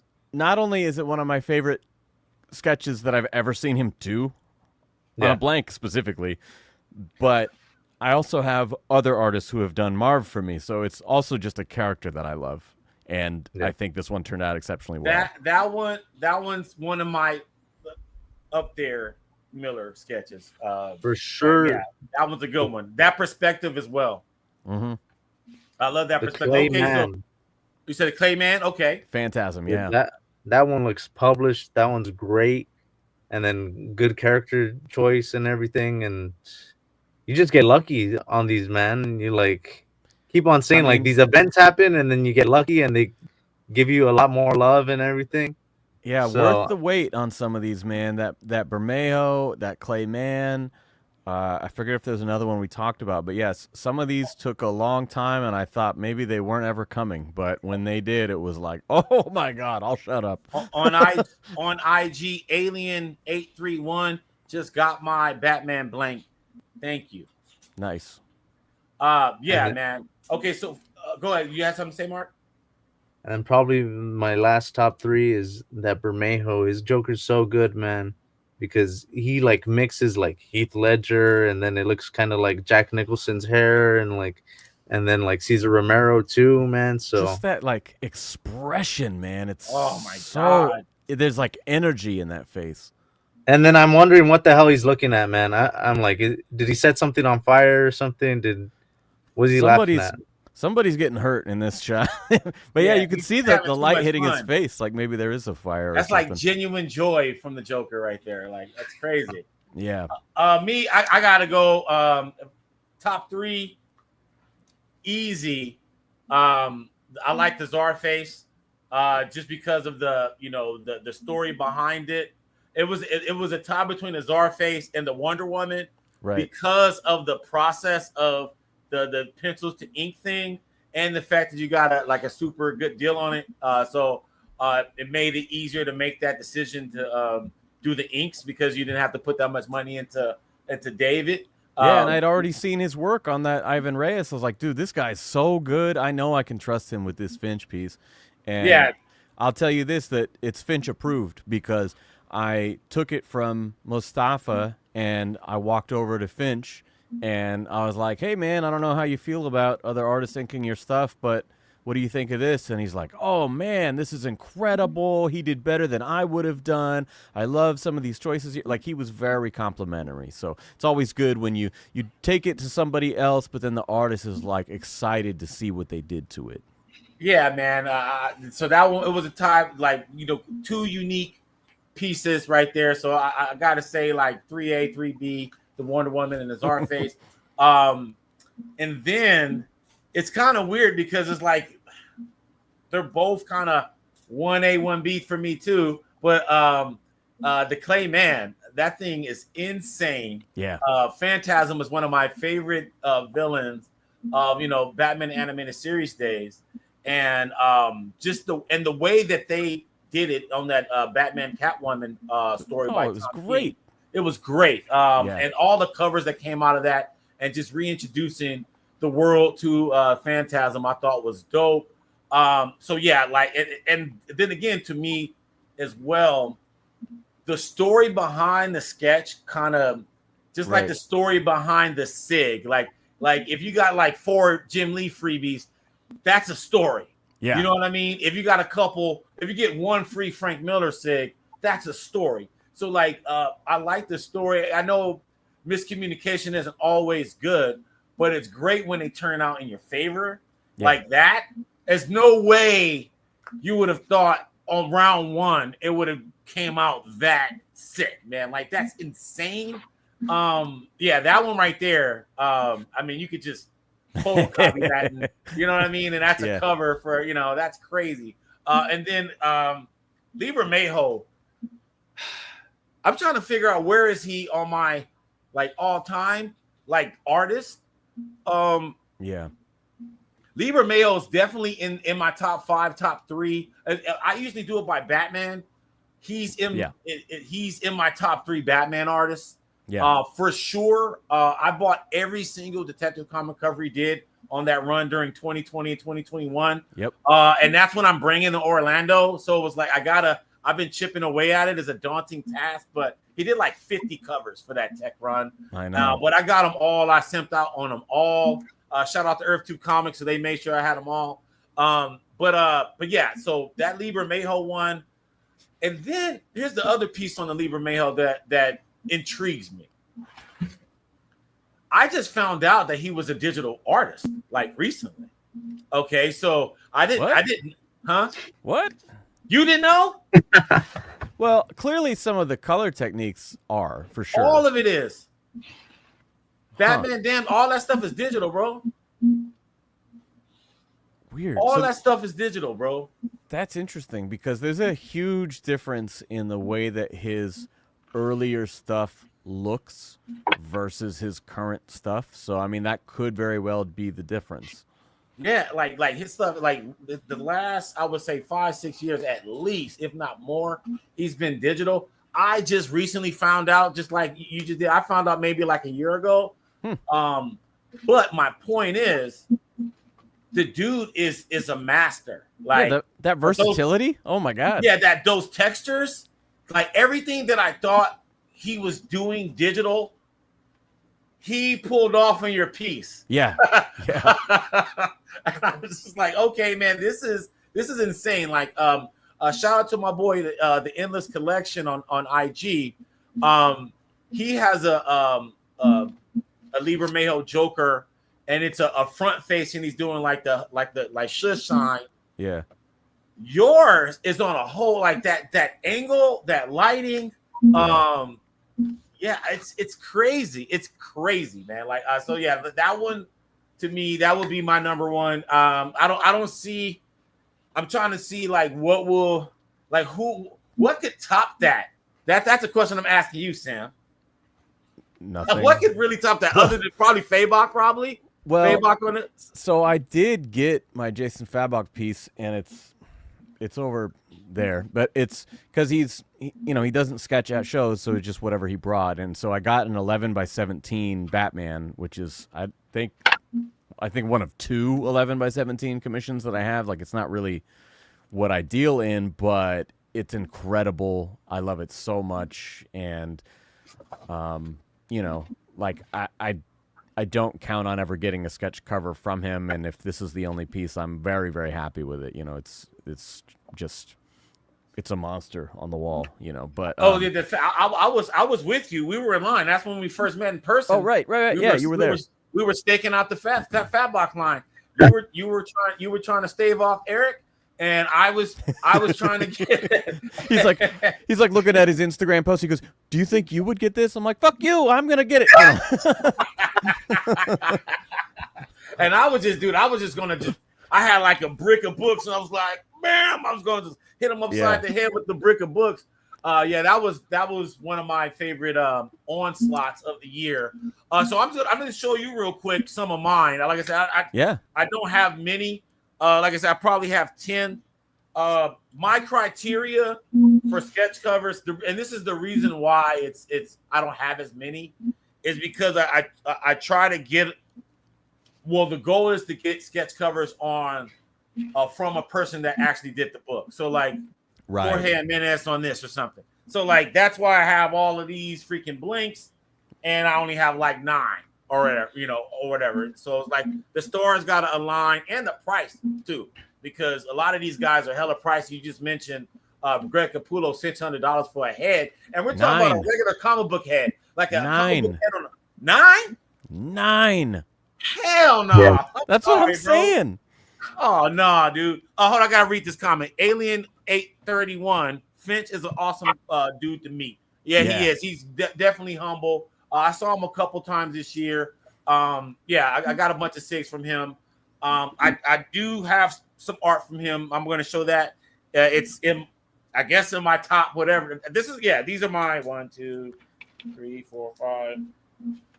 So I'll give. Like I said, I got 9, so they're all high. So, just real quick though, you're talking about, I don't have a lot of these, but I don't go for signatures anymore, and that's what you go for, right? And so we both have our focus at shows where you're trying to get all these, quadruple signatures and shit, and I'm trying to get the commissions, and so like we're on a different mission, even if we're at the same tables, right? Yeah, and that's what I love, man. Because like for me, like I learned a while ago. Okay, I gotta just tell you this one story. So like 2018, right? San Diego Comic-Con, me and the homies, we're at the DC booth, like when DC booth used to really pop, and Art Germ was there, right? And so like, the homie Marcos was there. Shout out to him. Like, so like 3 of the homies, it was 4 of us. 3 of the 3 homies, I let them get in front of me, right? Because they were all going to ask him for a freebie sketch, right? And I was like, okay, of these 3 guys, maybe 2 of them, maybe all 3.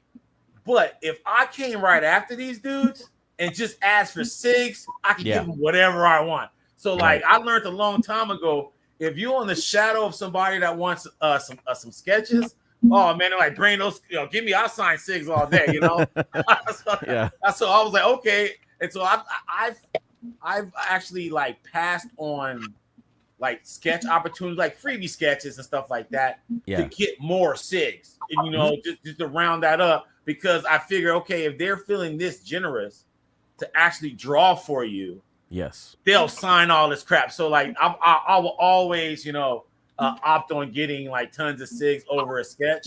And I think that's rad, in the free category. Your collection is incredible and frankly unparalleled from what I've seen, and I feel like I'm at the point now with my sketch wall that it's like I can look at anybody's sketch wall and feel like I'm not jealous of that guy anymore. You and I both have our niche, and it's like, okay, we're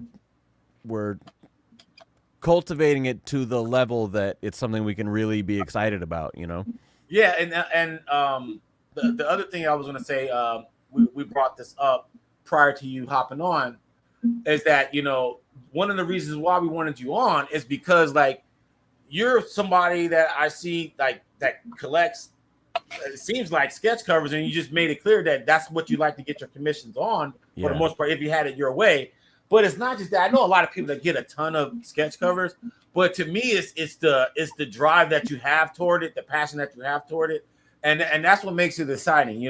Like how the intent behind the artist selection, the books, all of that, the characters, and so like, and you're able to articulate that. So I was really excited to have you on to get that. But that damn Lee Bermejo, Jesus, man, that Lee Bermejo, that woo, man, like I forgot how much like a high he was on my list, because like I don't think he's been doing a lot of indie stuff, and so I haven't really like bought anything recent from him. I'll tell you though, as a guy who reads almost nothing but DC, his Mattson Tomlin collaboration, A Vicious Circle, is incredible.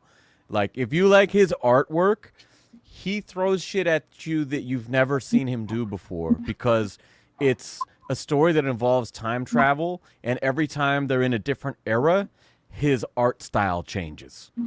Oh, wow. Okay. Dramatically. So, like, you can get one issue. It's only 3 issues or something, but you can get one issue and see, like, 8 or 10 different Bermejo styles. Oh, it's wow. fucking crazy. I got issue number 1. But I got to finish that up, man, because you're the second homie that brought up, like, you need to read that Vicious Circle. And read it again. It took him like 4 years to do that book, that story. So, all right. So I'm going to show you real quick. I'm just going to start from the bottom and work my way to the top. Boom, Stray Dogs. This is a sketch completely by Tony Fleece, the creator of Stray Dogs. This is a one-of-a-kind Killing Joke homage. A lot of people get the Stray Dogs like dogs, or they get their pet or whatever. I'm not really a pet guy, even though I had every pet you can imagine, fish, everything. But now I'm like, hey man, I'm good. I'm gonna spend my money on comics. But I wanted the actual villain. No one really had the villain on there, and so I told Tony, I was like, hey, do a Killing Joke homage. You guys been doing all these homages. There's like every kind of horror homage. But I was like, I'm a Batman fan. Do the Killing Joke homage. And he said, bet. And then so I met him at Emerald Nights in Burbank, California. He was doing a signing there. And dude, boom. He was like, here. And I was like, all right. I don't want any. I know some people are going to want to try to jock this. So I was like, can you just commit to me? I can't, I don't know if Trish is going to do it or Tone's going to do it, but you can do. It's like, I'll never draw this again. So this is a one-of-one. Nice. And so I try to keep it unique, or try to keep it, like you said, fun for the artist. But this Stray Dogs, this is only one of 2 non-DC books, but this is the first print cover, and it's actually by the actual creator of Stray Dogs, because Tony Fleece, kind of appointed the whole team, assembled it all together. And so getting this from him, I love that it's a dope. Polaroid too. That looks really cool. That Polaroid camera. Yeah, and it's completely tied to the story, like everything. Okay. And the title of this issue is called Good Girl. So like everything about it is related to this singular issue. I love it. And then everybody loves Doug Mankey. Yeah. Shout out to my boy Endless. Homies be hooking up homies with SIGs and stuff. I was in Vegas last year. I hooked him up with a bunch of Tynans. Sometimes Tynans don't pop up at every show. And this dude gave me this. So this was a gift. Awesome. This is like totally sick.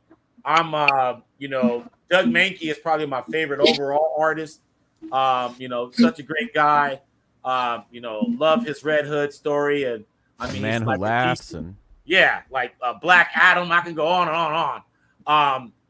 But he's a DC mainstay. He has his own unique Joker. I think he does like the quintessential comedian Joker, where like he can like make you laugh and kill you at the same time. And so that's what I love about this. So Doug Mankey, and then people saw this. This is Fabok. This is my one Fabok shot. And so it's kind of like the best of kind of the both worlds in a sense. You want a sketch cover. I wanted a sketch cover from him too.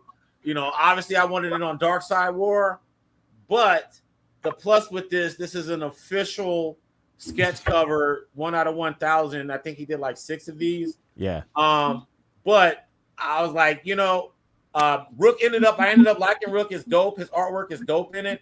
But what appealed to me was the fact that he created this character when he was like 16 or whatever. And I'm like, dude, like, hey man, this is like his baby, and this is issue 1 of his like baby that he brought to life. And special. These are like official Ghost Machine sketches.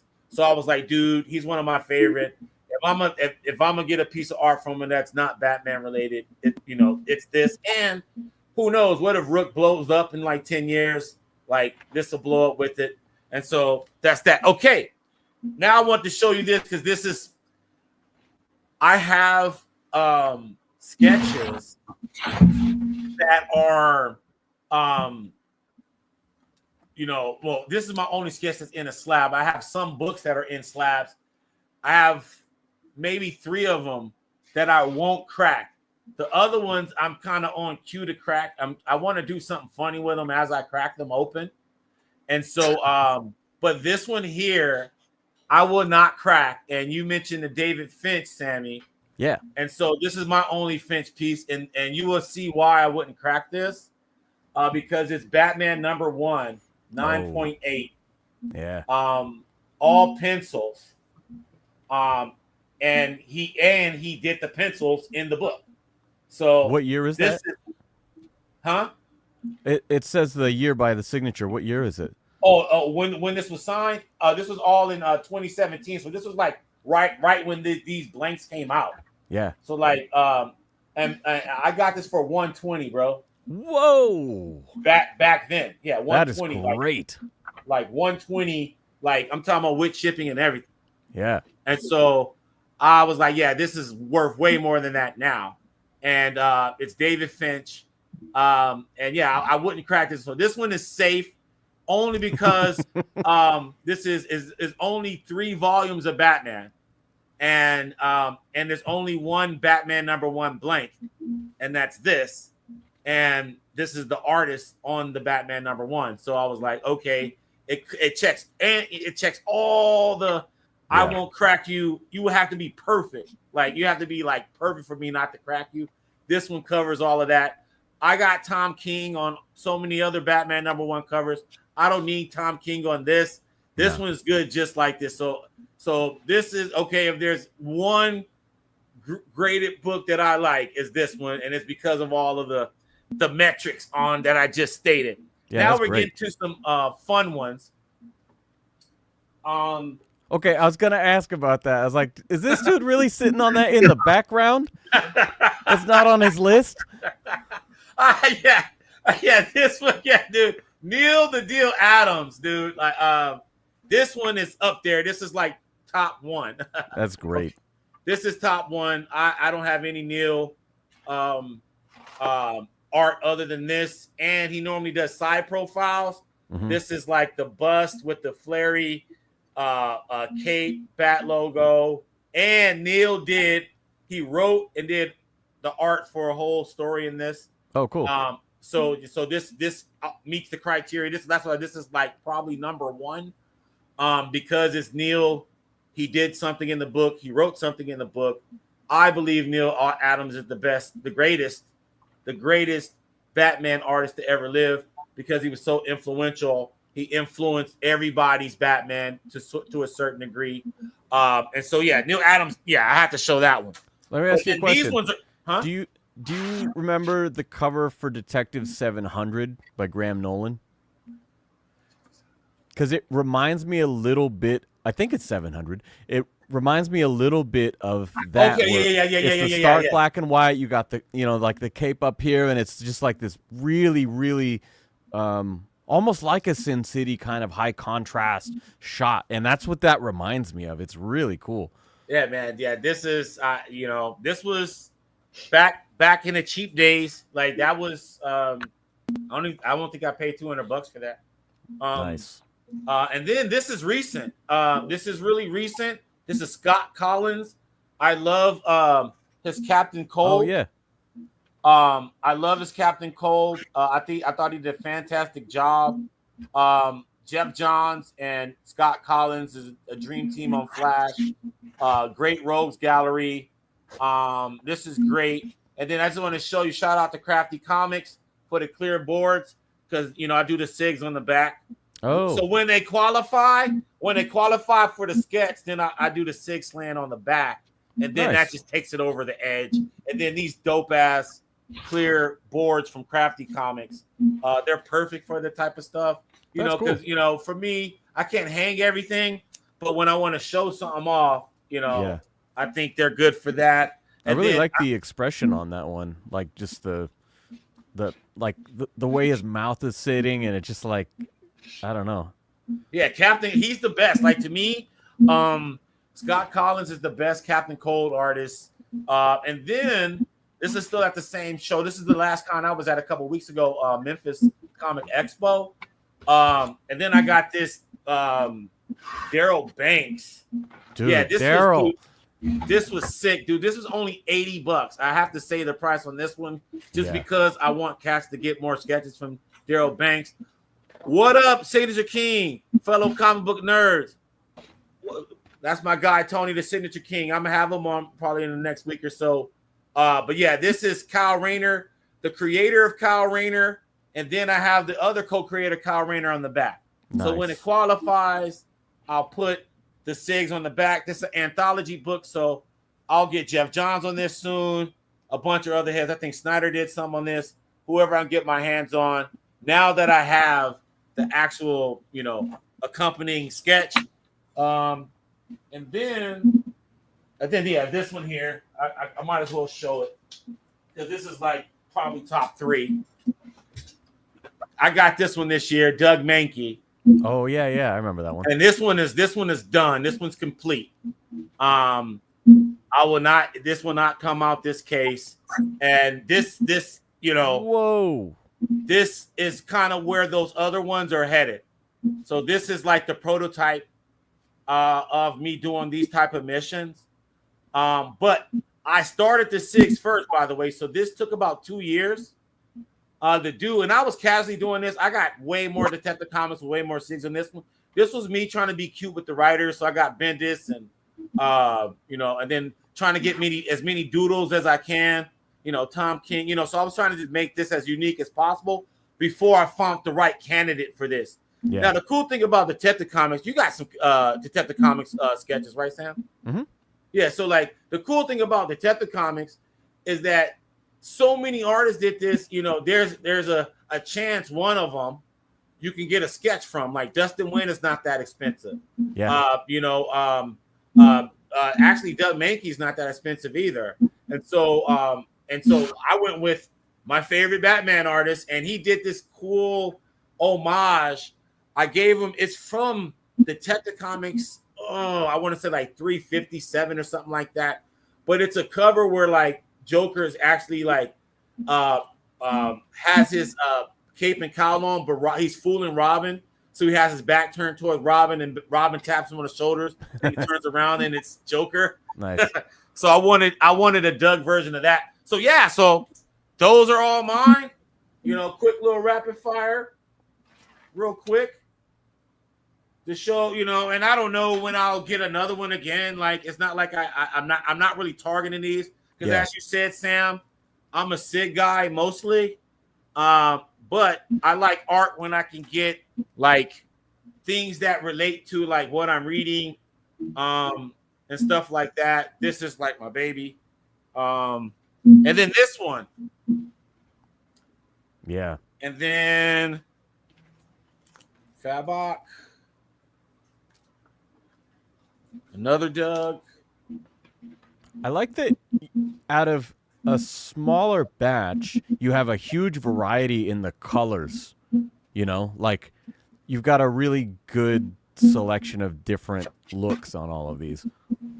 And you know what? And it's all random because it's like I said, it's like I have to fit a certain criteria. So like if the criteria don't meet it, it doesn't happen. So it's just like random. Like I never thought in a million years, to be honest, that this would be a sketch. I just bought it to get it.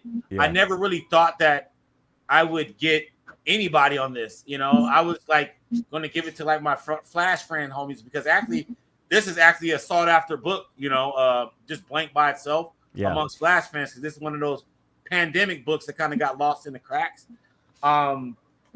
Same with this one. Like I had if someone had told me I was going to get this done and it was going to be Daryl Banks, I would have been like, no way. You know what I mean? So it just so happened. So it's so random because it has to be somebody from the book. And like anybody, it doesn't have to be the penciler per se. But like, for example, you meant Jonathan Glapion. To me, to be honest, he's my favorite inker over Greg Capullo. You know, yeah, he's incredible. Like that quality that I look for, that Court of Owls feel, like that's him. Like that finish and like so. And I got spoiled with it. So when Greg used other inkers, like it didn't have that same quality that Jonathan brought. And so, yeah, totally getting, for example, me, I would get something from Death Metal or Metal, because you know he inked those, and like that's totally his style. Especially when you look at like the stuff he does with Image, so like he could totally do all that kind of like goth, like crazy kind of stuff, and that the stuff that Metal, you know, the kind of qualities that Metal brought, and so I would totally get a sketch from him. I've gotten sketches from colorist Brad Anderson. I've got sketches from Tom Wynn, Doug Mankey's longtime inker.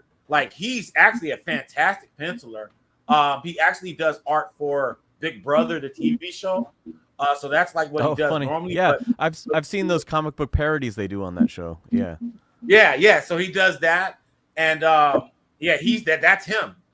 He's the guy for that. And so, but at shows, like he does a lot of Batman stuff. He gets a lot of Red Hood requests and stuff like that, and they are fantastic. And so for me, like my personal philosophy is, you know, bang for your buck, but then like also, you know, I follow my eye and not the person. You know, like for example, if this was Greg Capullo, how much would this cost? It would be an arm and a leg, 2 lumps. $2,000. See what I'm saying? Exactly. Well, for a sketch cover, like, do I really want it that bad? Yeah. And so, like, for me, are you going to spend your whole trip budget on one piece? Probably not. You know. No. It's like you got to sprinkle that. You got to sprinkle all the joints around, man. You got to make your weekend like a weekend and not just a day or just a quick mission. Although, now that I say that, the reason I turned off my camera was because we talked about when we met, and I just wanted to hold it up for anybody who didn't know what we were talking about. Okay. So I did get my Fabok off the wall. Oh, hold on. It's too big. That's a big one right there. To properly show. But, yeah, 11 by 17 Batman. Holy crap. Yep, that's my friend right here. He did a Wolverine the other day at some show. Maybe it was New York or something. I think it was New York. And I saw a Wolverine. I turned to my wife and I was like, that would look amazing next to my Batman. She's like, yeah, but you don't have that much money. I'm like, you are correct. Man. That's a one-time purchase. Right there, like, that's insane. A definite grill. If I was to get something from Fabok, it would be a Batman or a Joker like hands down.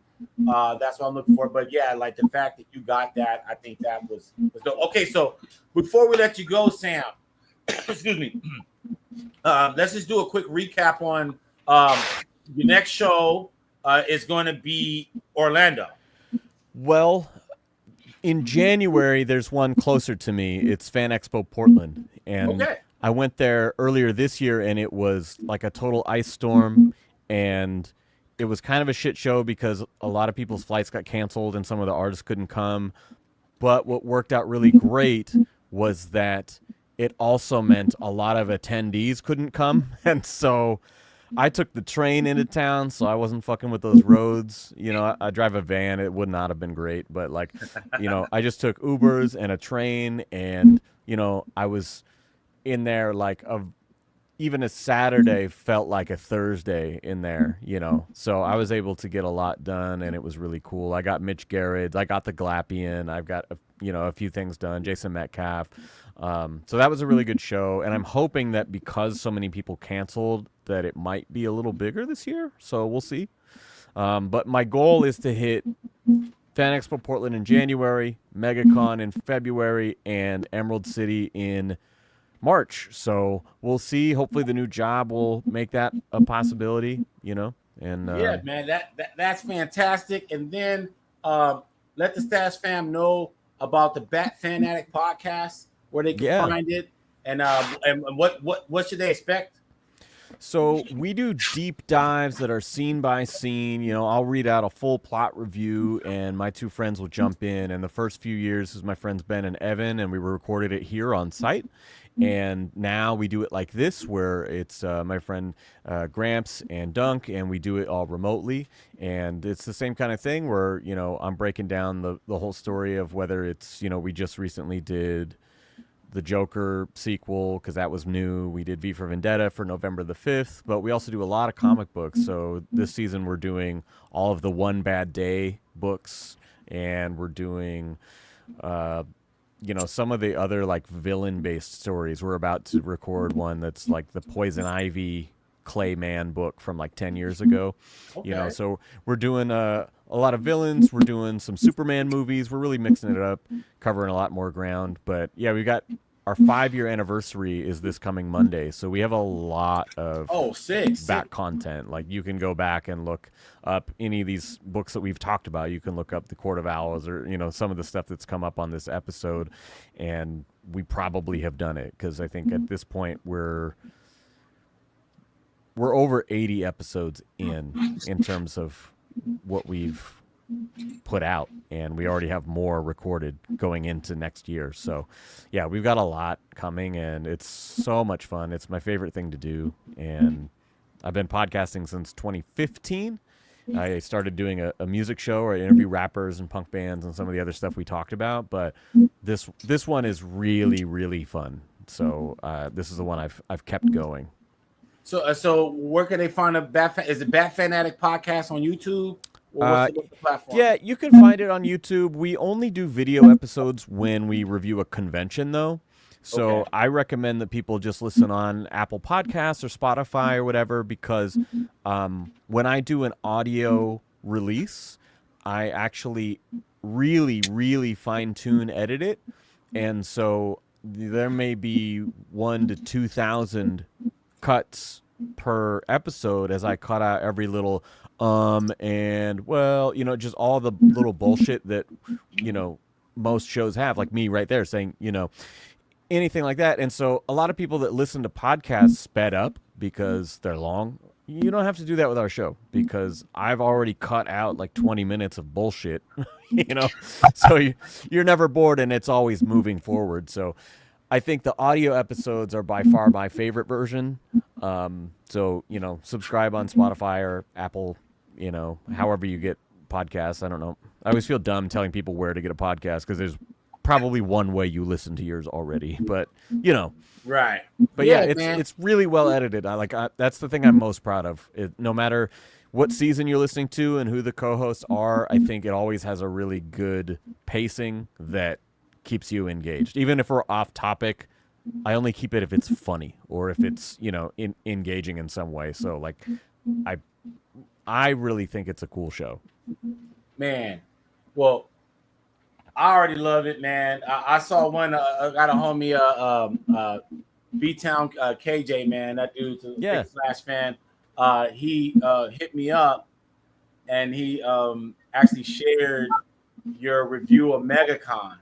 Oh, cool. And and you guys shouted me out, and I was like, "Oh man, that's dope, man!" And I've been listening to it ever since. So I really appreciate your content, Awesome. fellow Bat fans, and so that's what I love too. Yeah. And so I look forward to seeing you again in Orlando. I guess that's going to be our meetup, man. But I think it's going to be more than that now that you're going to with your new gig, because we're going to be all over the place. Yeah. And so I look forward to having a big 2025, man. And thank you so much, Sam.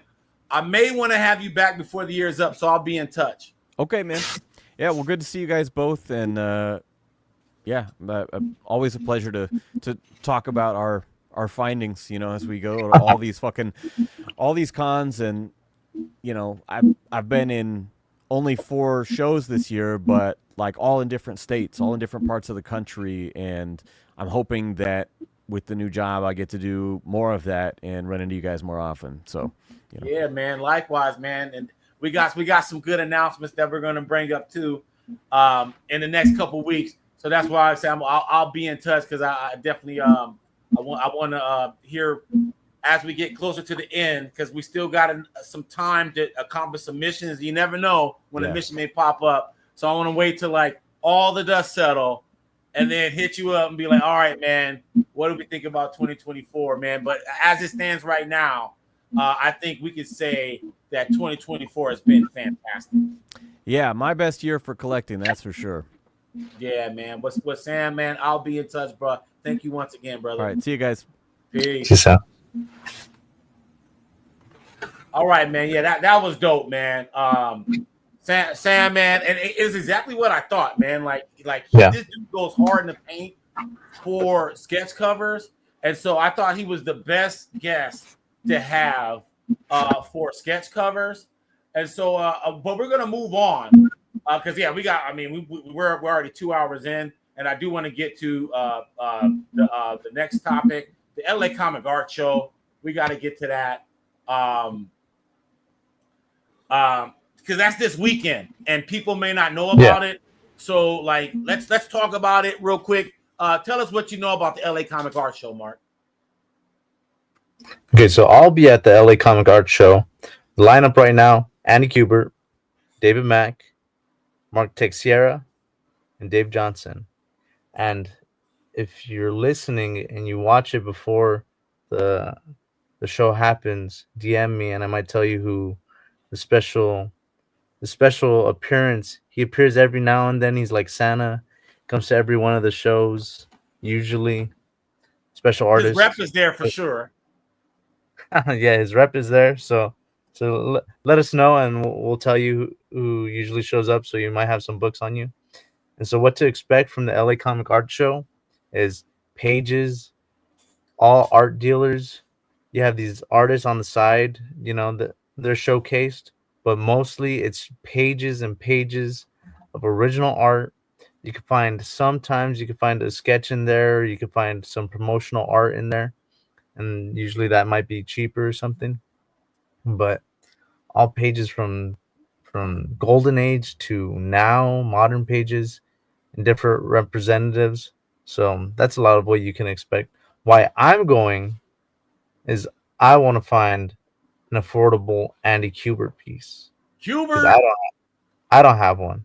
So I'll be looking through his set. I'll be there bright and early, and I'll be seeing him. I'll be doing some interviews with Kubert, with Tex, and we're trying to get David Mack on the show. Yes. We did an on the scene interview with him before, so we might have more stuff to ask him. We'll see what Dave Johnson has to say also. Yes. Yeah, to me, like whenever Kubert's in town, to me that's a reason to show up. He's up there. He's in my top 5, man. Like I keep saying, this person, that person, in my top 5. But like, if I really did it, let me just do my top 5 real quick. Doug Mankey, Adam Kubert, Aceli Romeo, Fabok, and Ivan Reyes. Boom. Yeah. There you go. Right there. and then Alex Ross, and then so on and so forth. But there you go, right there. So Andy Kubert is up there, and he is my favorite Batman artist. So I love that. I love his Batman. I love how he draws Batman and the Batman characters. We got some questions that we're going to ask Andy Kubert about his process. So I'm looking forward to see what he asks, and we will be showing that on the 6 Layer Station and on Stash Wars Comics on IG. So you guys will see clips of that.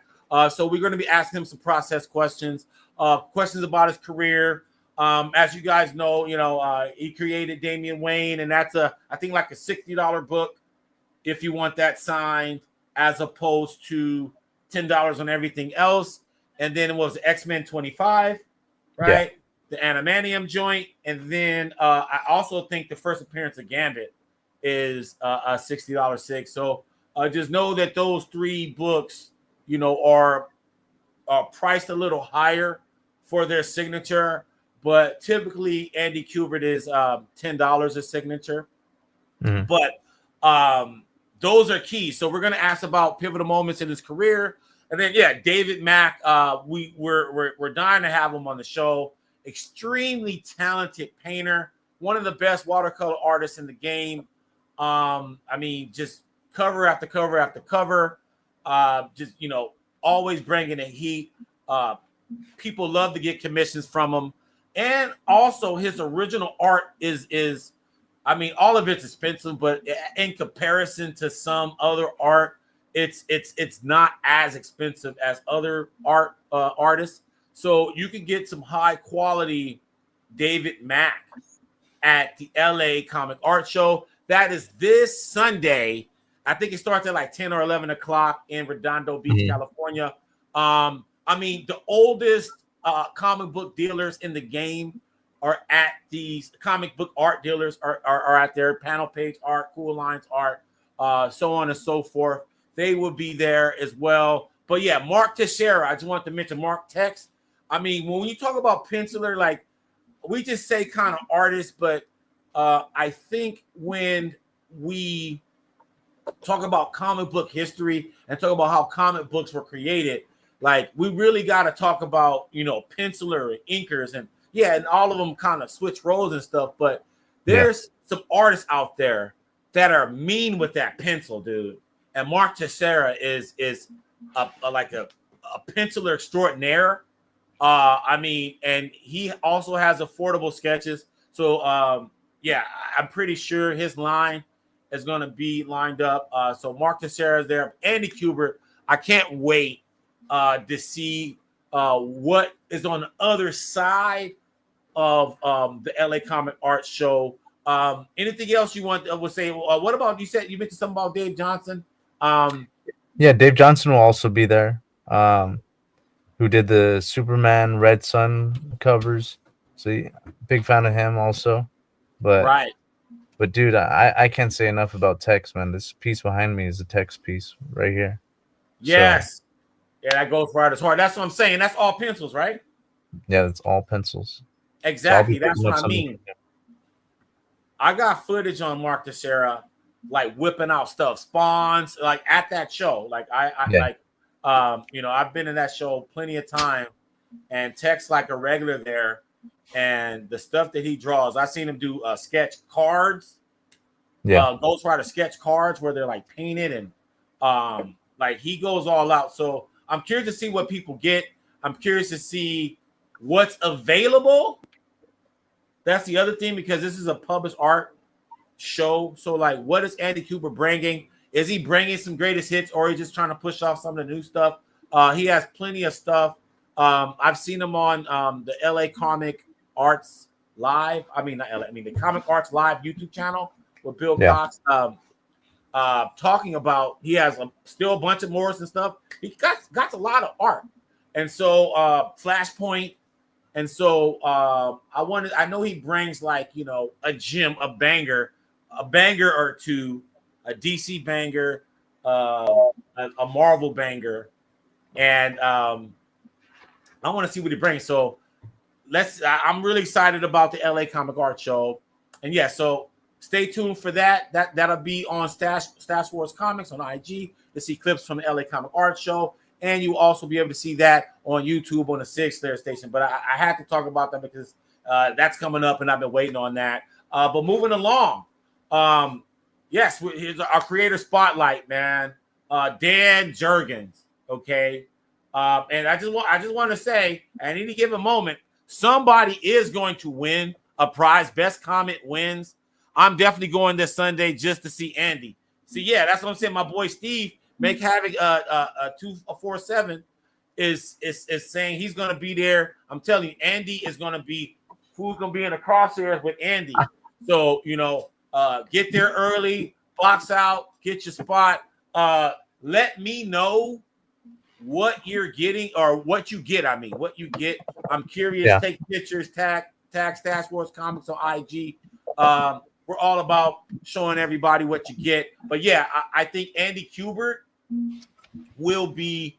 I think this show in particular, I think you're gonna see some competition there. So I'm curious to see, and it's gonna be the familiar faces, but I'm curious to see what people get. All right, so moving on, we got this creator spotlight on Dan Jurgens, and we're giving 6 Layer updates. What do you want to say about Dan Jurgens, Mark? Dan Jurgens is one of the greatest, man. Very knowledgeable. The iconic Superman guy. If it wasn't Siegel and Schuster, it's Dan Jurgens. I think that's what you can say about Dan Jurgens, right? Who else can you think of who's more iconic on Superman? Exactly. Yeah, like the amount of pages, I gotta agree. You kind of pin me into a corner on that one. Yeah, he is. There are others I'm not thinking of. Yeah, you can say Kurt Swan. There's others. Yeah, Kurt Swan's great. Yes, Kurt Swan's great. But in modern times, no. George Perez, Jose Luis. George Perez, but George Perez didn't have the length. You know what I mean? Like this dude has longevity with the character as well. Dan Jurgens will be on 6 Layers this Thursday, 2 p.m. Pacific time. We're going to be interviewing this guy. As Mark was saying, this dude is a surgeon. And our prize today, best comment wins. Our prize today wins. Put this up here.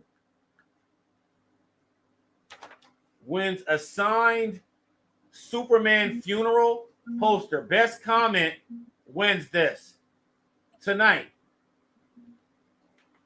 In honor of Dan Jurgens, one of the creators that we'll be interviewing this week on the 6 Layer Station, 6 Layers. We're going to be giving away this Superman funeral signed by Dan Jurgens. There we go, right there. There it is. Best comment wins. We're giving this away, and I'm going to just pick whatever comment that I like. So if you commented on something and I like it, you might win this unknowingly. So that's the beauty of participating in Stash Wars Live. We give best comment wins. Dan Jurgens will be on our show this upcoming Thursday. And I just want to, just remind everybody we got a bunch of cats, bunch of bangers on 6 Layers over the next few weeks. We got Ron Mars, Daryl Banks, Dan Jurgens this week. Then we got Daniel Warren Johnson joining us. You guys do not want to miss this. The Daniel Warren Johnson interview is hilarious, by the way. So you don't want to miss this. The Daryl Banks, very interesting, very intriguing interview. You do not want to miss that, along with Ron Mars. But Dan Jurgens, I have to say, you're making me think, Mark. Like, wait, Mike, think about that. Huh? Was that Steve Englehart? Yeah, Steve Englehart. That's a typo. I was but like, wait. but yeah, I know it's a typo, but I kept it up here. But we did interview Steve Englehart, so Steve Yeah, he's Englehart already on there. Yeah. he's already on there, and so definitely if you want to see that interview, that's available on the Six Layer Station right now. But we've been interviewing some of the top creators in the game this year, and we got some bigger names ahead before this year ends. So we got interviews booked, every week. And by the time you see them on the Six Layers, it's probably been at least 2 weeks after we interviewed. So we got a whole queue of interviews set up from the best creators in the business. I definitely want to show you that. And then, like I said, I'm going to show you this snippet just so you can understand. Who's that? Jerry Conway. Check out that interview, man. He said that there were witches running Marvel in the 70s. There was a witches coven at Marvel. Jerry Conway said that there was witches working at Marvel, okay, in the 70s, like literal. Fabok, you saw that. The Gradient General again, Alex Sinclair. These are just some. Next week, I'm going to show you others. We got the Hernandez brothers. I mean, there's Steve Englehart right there. So if you want to Greg see Wiseman, Mark Who? Wade, Yep, Greg Wiseman. Wiseman, Mark Wade, Howard Chaykin, Jason Aaron with Doug Mankey. Just some great stuff on there. Eduardo Rizzo. Look at Rizzo. Rizzo's there.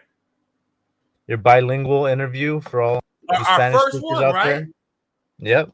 For all you Spanish speakers out there, go watch that one. Yeah, check that out.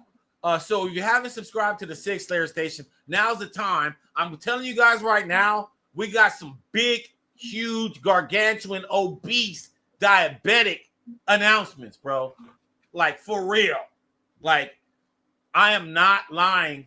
Like, I can't tell you yet, but once we do, you're going to be like, oh, my God, you were not lying, Mike. So we got huge announcements coming up on the Six Layer Station. And then, just, since we're, still doing Six Layer updates before we get up out of here, we will be having, in a few weeks, our very first Stash Awards.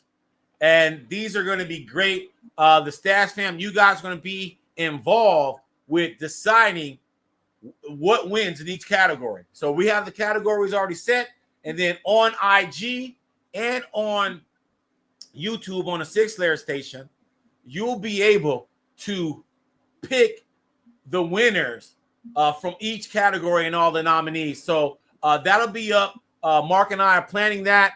I can't wait to share the nominees and the categories. So we might just do it live, just sharing the categories for the first ever Stash Awards. And so I can't wait to talk about that. So we got a lot of stuff coming up in the next couple weeks before this year ends.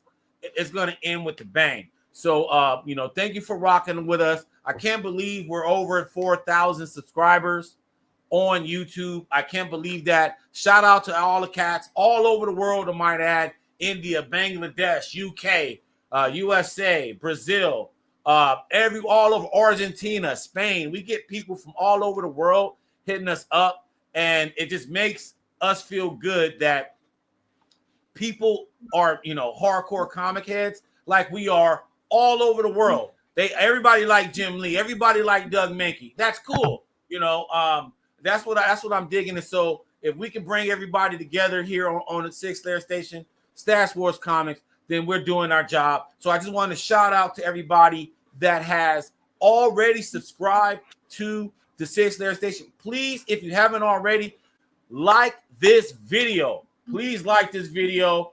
You hop over on YouTube, make a comment. I still got to make a winner. So it's not too late to make a comment, because the best comment is going to win the prize tonight, and we're going to declare that winner tonight right there in front of you. So I'm going to look on IG. It looks like IG has the most comments that we're going to get to, but I just can't iterate enough, Stats fam, that we have a ton of cool announcements coming up. I can't wait. I'm so mind boggled by what we're going to be sharing with you upcoming. But I also want to thank Sam from the Bat Fanatics podcast once again for joining us and showing off his excellent collection. That's what we're all about here too. That's what Stats Wars is about. Showing off what we got, showing the goods, but then also sharing the stories behind what we got. And I think that's what makes our collection so valuable to us. It's not the money that we spend. It's actually like how we got it and difficulty and just the hero's journey of it all. So I want to thank Sam once again, but please subscribe to the Six Slayer Station and follow Stash Wars Comics on YouTube. You see it right there on your screen, Stash Wars Comics. And this is powered by the Six Slayer Station. You guys will be hearing a lot more from us. Any last statements you want to say about anything on the show? Oh, I have a question. What was your favorite of the sketch covers that I shared? Man, I'm still jealous that I never got to meet Neil. I like your Daryl Banks one because big fan of Daryl Banks. Still want to meet him too. He's still alive. Daryl Banks, yeah. And go see him. And the Neil's right there, so you guys can see the Neil in the background. It and then that over. Doug Mankey man, the Joker. Which one? The Joker or which Joker? The Joker with the Batman costume? Yeah, on the black cover. This one. Yeah, I like how the pencils are, man. Like I really like because what he used? He used a white pencil on it. Yeah, that's a white pencil. Yep, that's all white pencil. Yeah, I just love how he did that, man. And a little bit of white out for effect. A little bit of white out. That's what makes that one for me. And I love, and then that to me, that's what tops it off. Got Becky Cloonan on there, Amanda Connor, little doodles. No one really gets Paul Mounts. I got Amanda Paul Connor Mounts. did that little doodle on there.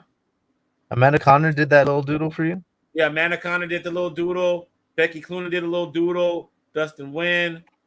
Tom King did his little thing. He's a Picasso now. And then boom. This one, this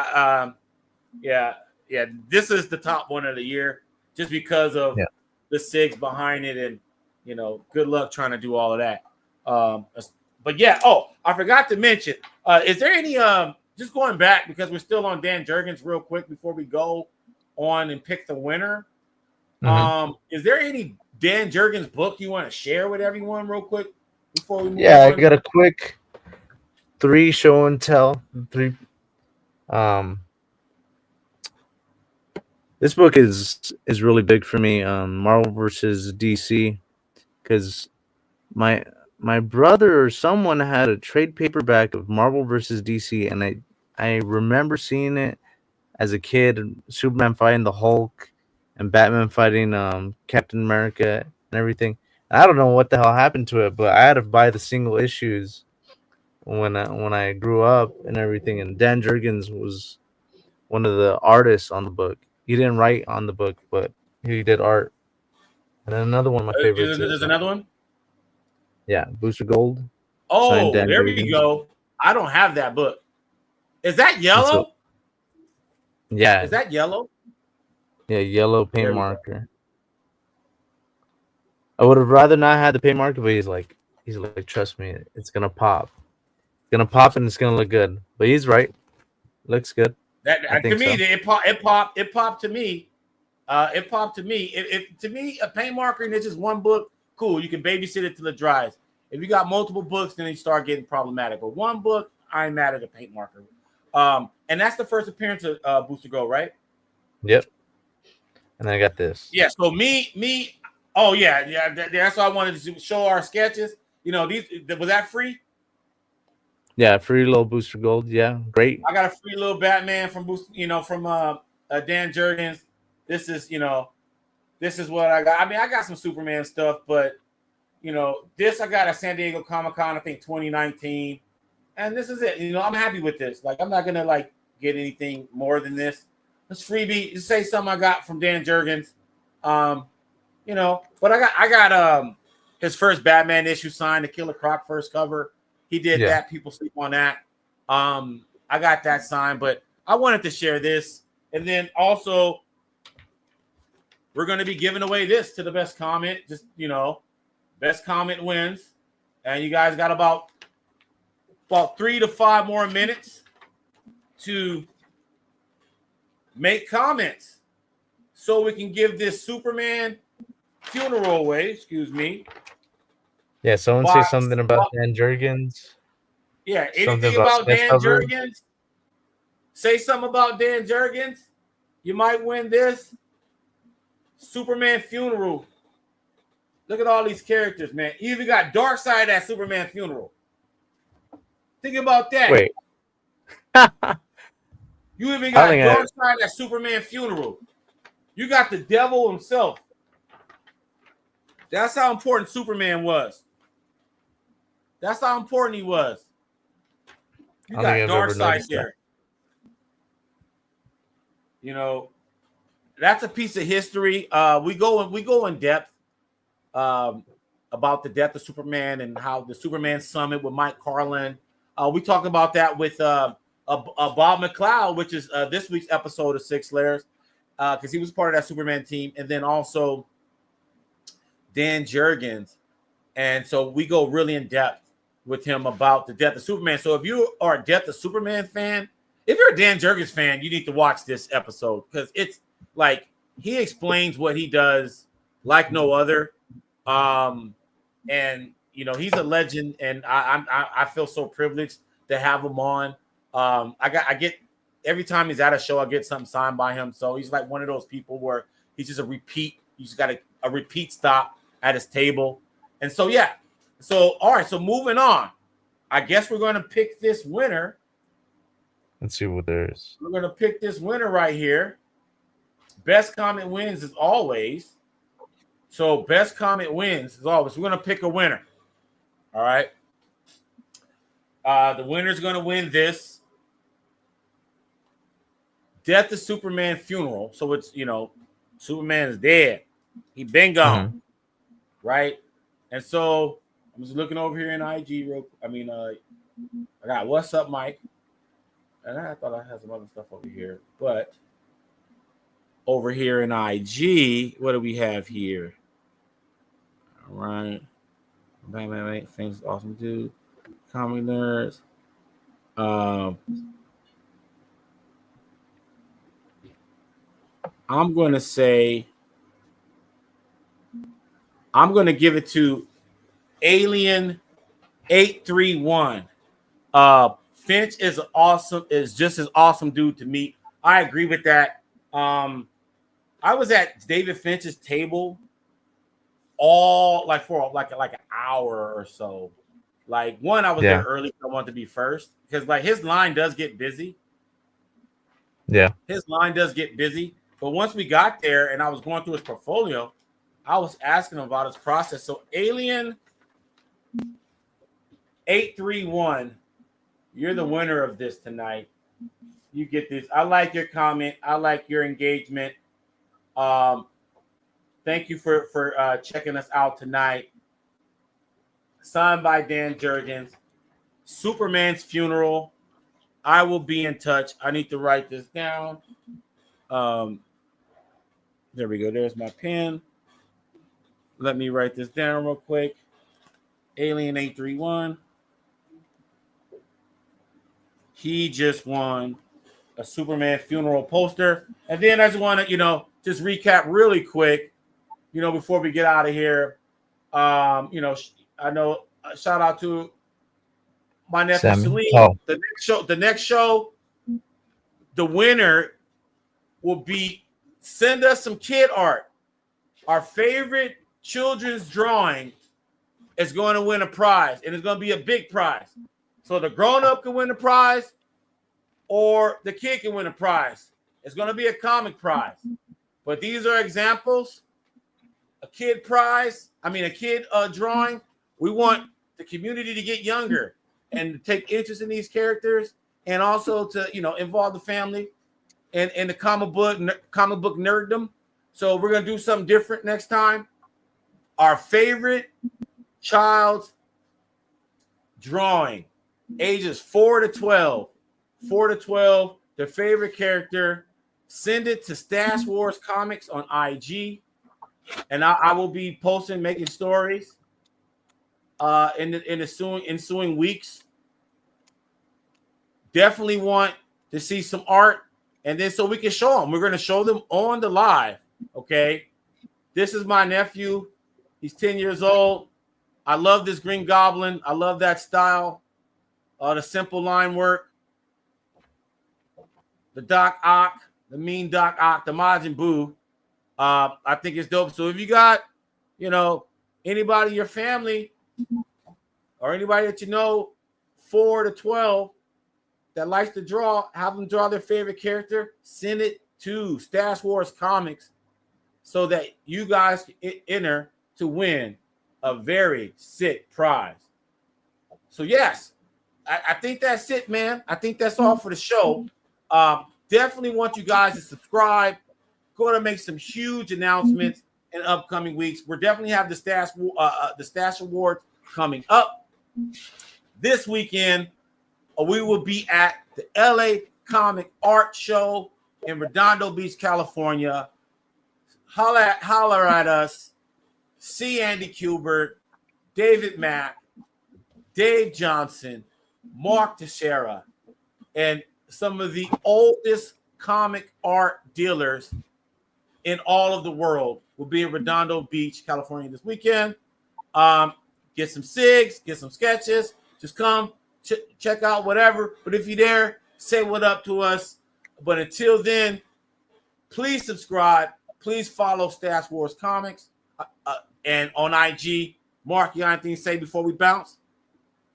Hit me up over there. If I don't know you and you hit me up and you say you know me from Stash Wars Comics, I'll get you a free signature.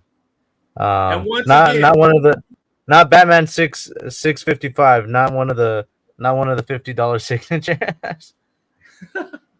well Base like price. I said, next show, you have any children's art, have them draw their favorite character. Win dope comic prizes. Might be a Jim Lee, might be a Frank Miller. I don't know. I got some heat.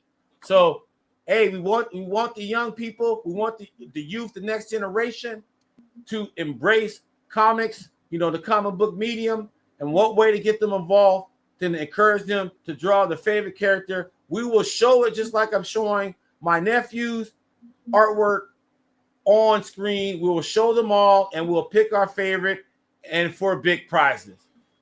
Well, that's all for our show. If you like what you see, please subscribe and hit the like button. This is Stash Wars Live. I'm Mike, speaking for Mark, the Honorable Villain. We are out. Peace.